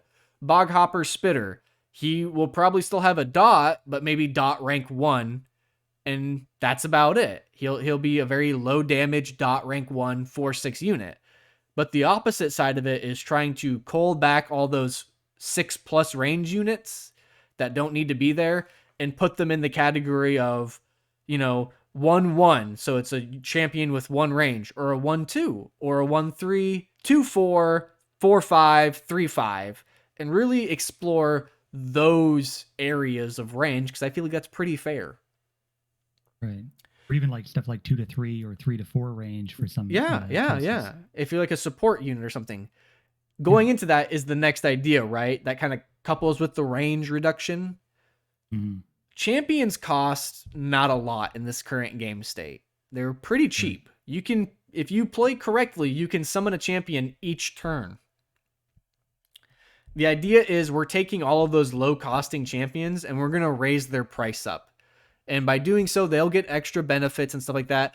But right now, the average champion cost is about 65 to about 70. We're going to try to raise that up to 70 to 75. So that way you can't deploy every turn. You have to make it more strategic. This also means, though, we have to balance offensive spells, because right now the meta of the game is focused on 2 things: champions and spells. Equipment and relics take a back seat for the most part. Most battle groups are running 15 to 18 champions and then 8 to 10 spells. And then you run maybe 1 or 2 relics, 1 or 2 equipment if you have the room. The most common UD meta, that's a good one to point because UD is the easiest faction to learn as a new player because it's just high damage, is usually 18 to 20 champions and then 10 spells, or 1 relic being the war banner and then the rest being spells. So that way you can just out tempo your opponent by deploying and keep trading. And I don't think that's healthy for the game because it just means there's no reason for you to fight for a font for resources, while you could just sit back and, if you're playing a special faction like FS or Shattered Peaks, you can just sit back and keep making Nora to be competitive and play defensively, or you can just not play at all and just keep deploying and then wait for your opponent to come in, because that's what Shrine Master does. He sets out his shrine, aka the idea of his name being Shrine Master, and he keeps deploying because why care about getting fonts for Nora, because I can just sit back and play these cheap, efficient units. Right. Now, don't be scared. Moga, zombies, stuff like that, they're not going to get the price increase, but they will have to be balanced probably again to be more fair, to not be overly competitive with this new increase in price. And I'm not just going to boost up people's prices with not getting anything. They'll be receiving additional things to help them feel better for their price. And recently, another member has suggested this idea for balance too, which is every upgrade should be a different path. One for theme, one for like meta, and one for like just something good. And then they can address the cost increase too. So the example he used was a rune called Executioner. Executioner is the most fair melee beater in the game. Good stats, good abilities, very simplistic design, but he is exactly what you need him to be, right? Mm-hmm. His upgrade path too, though, is just Ren 1, 2, and 3, and that's kind of boring, right? So the idea in the future is, pause that moment for a second. We'll get to the idea of the future in a second. The idea of the player suggested was, how about you make it so it's like, yeah, he can take Ren 2, but he could also take something like Oblivion Shield or Absorb or something, so it can increase his cost. So you could be paying 79 Nora for Executioner, but he has great upgrades that make him feel stronger, or you can play him for cheaper, but he's not that great. And I said, that's a cool idea. We should investigate into. I'm going to I like the sound. Yeah. Oh, sorry. Go for it, Jazz. Yeah, no. I just saying, I do like the sound of that. I feel like runes like Executioner in particular are good, I guess, sort of training grounds for that, testing those sorts of ideas, because they don't really fit into any themes currently. And if you were to give them abilities that maybe push them towards that theme on upgrades, while keeping like, a good expensive option and a good cheap option as well, decks, I think there could be a way to avoid any sort of missteps along the way. Right. Now, it is going to be harder to do that with balancing and stuff, but hey, I'm willing. I'm up for the challenge, right? And of course, the community helps me all the time, and I really appreciate it. We just have to do it carefully, right? Because we don't want to like just make the game into like crazy meta. Right. The other idea that I said pause for a second is this is where it gets a little crazy, so follow with me. There's a lot of abilities out there that have ranks 1 through 3, rank 1 being super dirt cheap, rank 3 being very costly. The idea behind it is we remove the rank system and we make everything into 1 to 2 abilities, or we make it a melee range sort of capability. And then we keep some things with their current ranks. So an example of what I just said, because it does sound kind of confusing, would be what stays the same? Tough 1, 2, 3. Tough will remain the same. It'll always be tough 1, 2, and 3. That's good, right? What would go away? Stuff like barrage, pummel, piercing shot, all of the Dodge. damage over times. Yeah. They would go away. So what you'd end up would be is poison range, which would basically be poison 1. And then you'd have poison melee, which would be basically poison 2. There would no longer be a poison 3 option, because I feel like dot rank 3s are extremely hard to balance, because if you do the math, it's 1 hit gives you 15 damage unless they cleanse. Yeah, and that's like for ranged champions in particular. I mean, we've all seen Bog Hopper Spitter. We've all experienced Mixed Sand Snipe getting a Draxar's blade. Right. And it's just, I mean, the old Vex design, 5 to 8 range Vex with double dots. No one had fun playing against that. So I think in general that makes a lot of sense. It would have to be implemented very carefully, Right. in order to keep things, in order to not disorient people. I guess I would say, because we've been used to this sort of system we've had in place for so long that having people basically relearning the game at this stage, for us veterans, it might not be such a big deal, but if our goal, one of our long-term goals, is to attract new people, or people who have not as much experience with the game, it might be a little harder for them to adjust. So, and I think actually this is the reason we should go to this route, is for the newer player or the returning player experience. So instead of being like, oh, what should I run? Should I run Pummel 3? That's the best Pummel, right? Well, no, you should run Pummel 1 because it makes it the cheaper option, right? It shouldn't be that. It should just be like, oh, what should I run? Well, the options are he has Pummel, Punish, or, stuff like that. There shouldn't be 3 ranks of Pummel. Now, I have talked to Eth, and he said we could do another way, which is outdo the 3 ranks and just make it rank 1 and 2. But honestly, I like the idea of just doing one ability. For it's like, oh, you don't have Pummel 1, 2, and 3. You just have Pummel. Or you can have Pummel 1 and 2, but instead of reducing CD, it does something different. And I actually think it'd be a good idea for veterans, because it makes the game almost feel like it's new. Yeah, more of a fresh feeling. Right. Now, I know some people don't like change, and that's why it has to be done carefully. Yeah. The other option, not the other option, but another thing to it is there's a lot of alternative damage. So resistances don't feel good anymore, but there's still 3 versions of them. So it just become resistance X. So like resistance magic, resistance physical. It would be 1 cost, and it'd be resistance rank 3 basically. And a champion would just have that instead of having to do 1, 2, or 3. Right. And this could help a lot simpler as well. Right. And this could help like us. Rank 1 being... Oh, sorry. Go on. Yeah, go ahead. No, go ahead. I was gonna say this could help us streamline the game also for cost and stuff like that. Because right now it's like, well, it's super easy to balance costs, and it's like, is it? Because then you have these champions that are like, what do you have? Well, I could take rank 3, but that's a 9 Nora, or I could take rank 1 and it's 3. So now my champion cost ratio is anywhere from 64 to 77. Yeah, which is too wide a swing for what most champions are supposed to be doing. I mean, if the goal is to increase champion cost across the board, you have to standardize upgrades across the board so that stuff like 65 Nora to 77 Nora champions don't happen anymore. Right. Like I said, these are just ideas as of right now, but that's kind of the future I would like to change towards, because if we could simplify the ideas, that also opens up for us to make more new abilities and get old abilities back on the thing. Like right now, we've been trying to get an old ability back on, which is what was it? It was the old commander abilities that were global, and I want to make them into area effect 5, and it's basically just a mini war banner. They get 1 damage and 5 HP. Mm-hmm. And I think that'd be cool, because then it's like we've renamed them into Paragon. So they're Paragons. So it's like you could have a Paragon of worms, put it on a worm, and it's a Paragon of worms. So any worm in 5 spaces gets +1 damage and +5 HP, which is similar to like the Regal Presence, except for instead of getting loyalty, which is more stats, they're just getting that mini war banner effect. And sort of reminiscent of old Boost as well, that gave like stats in an AoE to her. And I don't want to burst people's bubbles, but war banners might be changing soon, because they don't really do anything, and I think we could make them be cooler.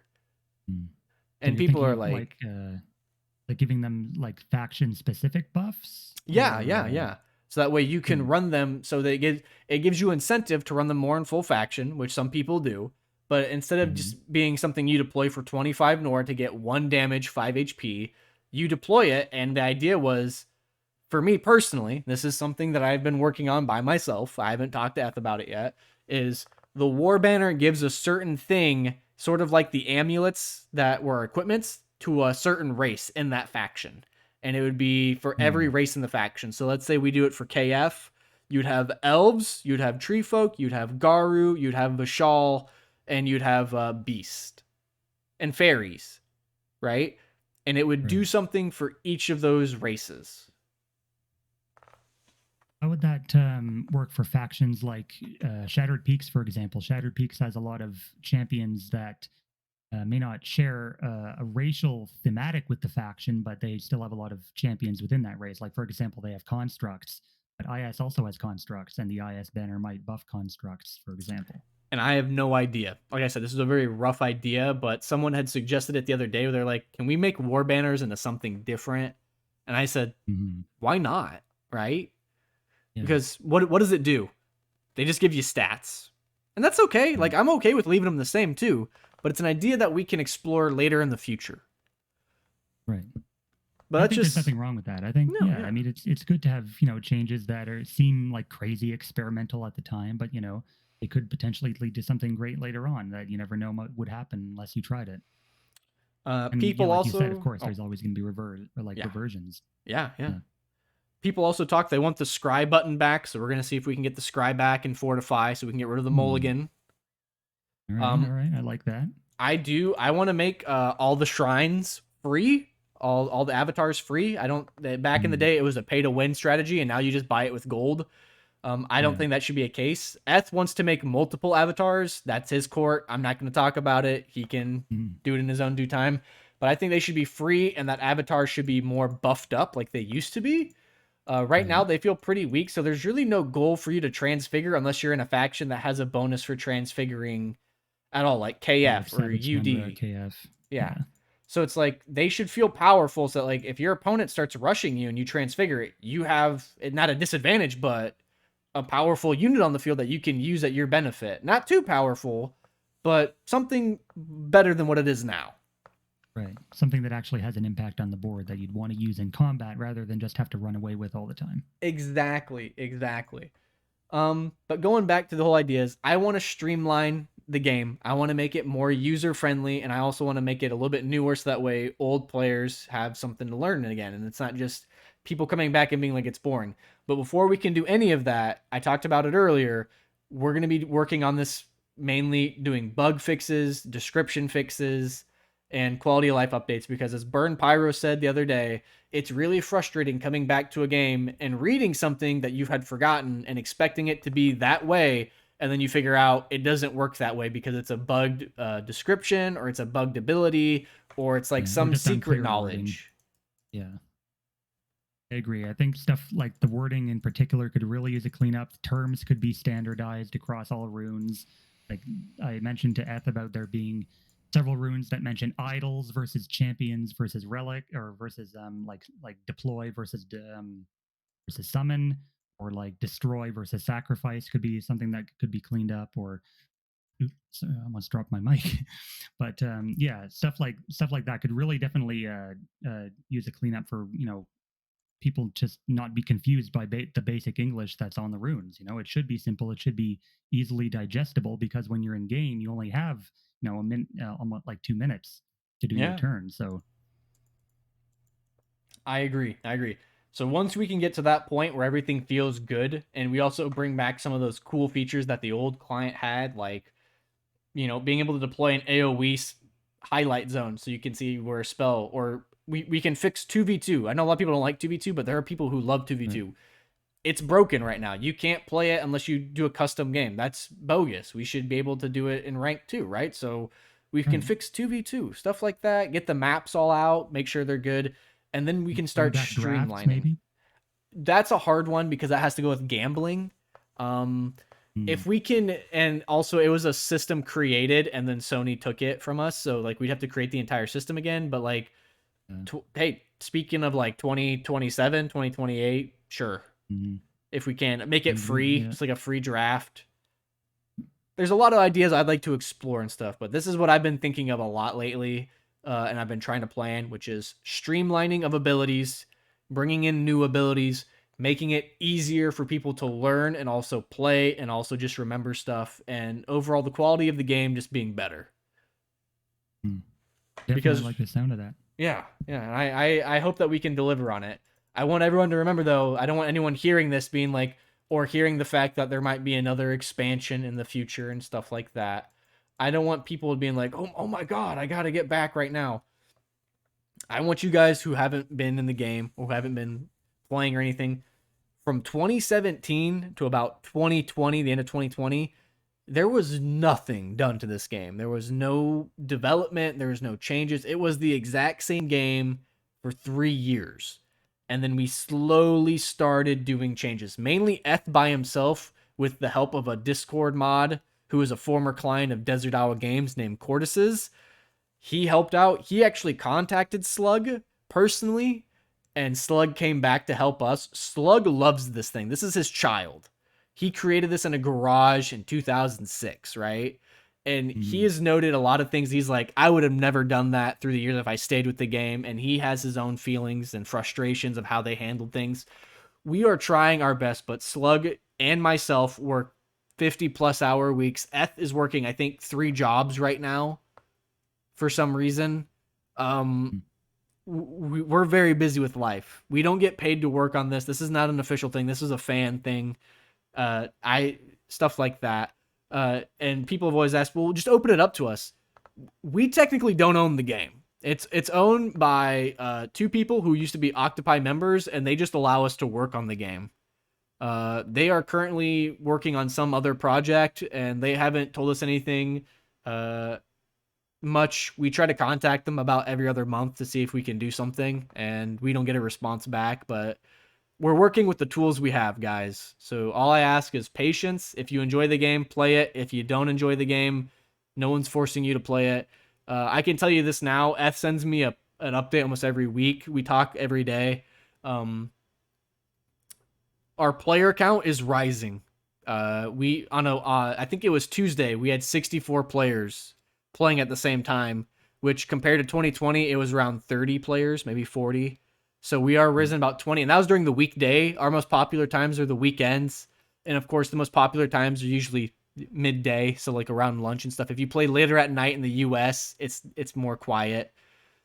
But the game's still here. The game's still playing. It's getting stuff done. We're trying our best. If you don't like certain things, please voice them, but just understand constructive criticism. There's also a thing called deconstructive criticism. Do whatever you like, right? It's a free Discord. Just be respectful and just keep it PG-13. That's like the system rules. Not my rules, but system rules. And just know we're all trying, right? Jazzman's trying, I'm trying, Karma's trying, Trollbait's trying. We're all trying because deep down, we all have one thing in common. We all love this game. Very true. Yeah. And with that, I mean, I was going to say, with that, I got nothing else. To you, Jazz. yeah, I was just going to say that's a great note to end on. I think you said everything that needed to be said, and I really hope that anyone watching this going forward, they keep their expectations low, but keep your expectations, because big things are happening behind the scenes. Even if you don't see them, stuff is getting done, and the game is moving forward slowly but steadily into what is hopefully going to be a bright future for us. So, we'd love to have you stick around or come back. It's a great time to come back. Everything in the game is almost free. It's like 95% free. You can get at least 98% of every card for free. We've made a lot of limiteds into legendary so you can get for free. The only thing that you can't get is Pox Renovators, Harbingers, and then the OG limiteds. But the OG limiteds now have legendary recolors, so you can still get them. You just don't have the swag cool points. Yeah. But everything's forgeable. And most of the time, people that come back, they're like, I don't have a lot of cards or I need something. We have a lot of generous donors. And I'm not trying to say that people will give you free stuff, but most of the times if you ask and you're nice, people will give you free stuff. Yeah, that's true. Because, I mean, keep in mind that a lot of people that are around now, they've been playing the game for decades. And so they have a lot of, extras to go around, or even things that they may not be using currently. They're willing to loan you. So just ask.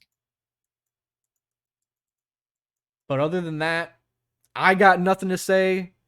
Jazz, you got anything to say?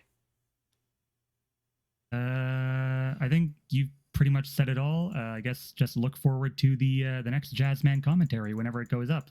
Yeah. Look forward to the next Jazz games when they go up. Yeah. And I'll try to be more active on the YouTube channel myself. I don't know if I'll be doing commentaries or I'll be doing like Dev Corner or something. The Poxcast is irregular, so when you see it, you see it. I'm going to see if I can get something where maybe me and Slugbait can sit down. We used to live next to each other. He used to be, he lived in Arizona where I used to live. Oh, really? He was 2 hours away. We were going to get lunch one day, but then stuff happened and I moved, and it's still a possibility. I can always go back. He's 2 hours away from my old house where my dad lives and stuff like that. So it's always a possibility just to go have lunch with Slug, but it'd be nice to maybe sit down and hear from him if he has time. Maybe a 30-minute conversation with the guy who's making all the heavy lifting for the game. Yep. But definitely love to have his brain picked on that. Other than that, I'm signing off. I'll let Jazz do his outro, and then we'll end the recording, ladies and gentlemen. I have an intro. I don't have an outro planned, but just if you've been listening up to this point, we really appreciate having you around, having you come back. If you're an old player, if you're a new player just listening in, keep your ears and eyes peeled. Big things, as I've said, are going to happen in this game for the future, the near future, and the far future. So hope you stick with us throughout the thick and thin, and we hope to see you on the next one, on the next Poxcast, whenever that happens. Whenever it happens. And until then, everyone have fun, be safe, be kind, please rewind. See you guys later.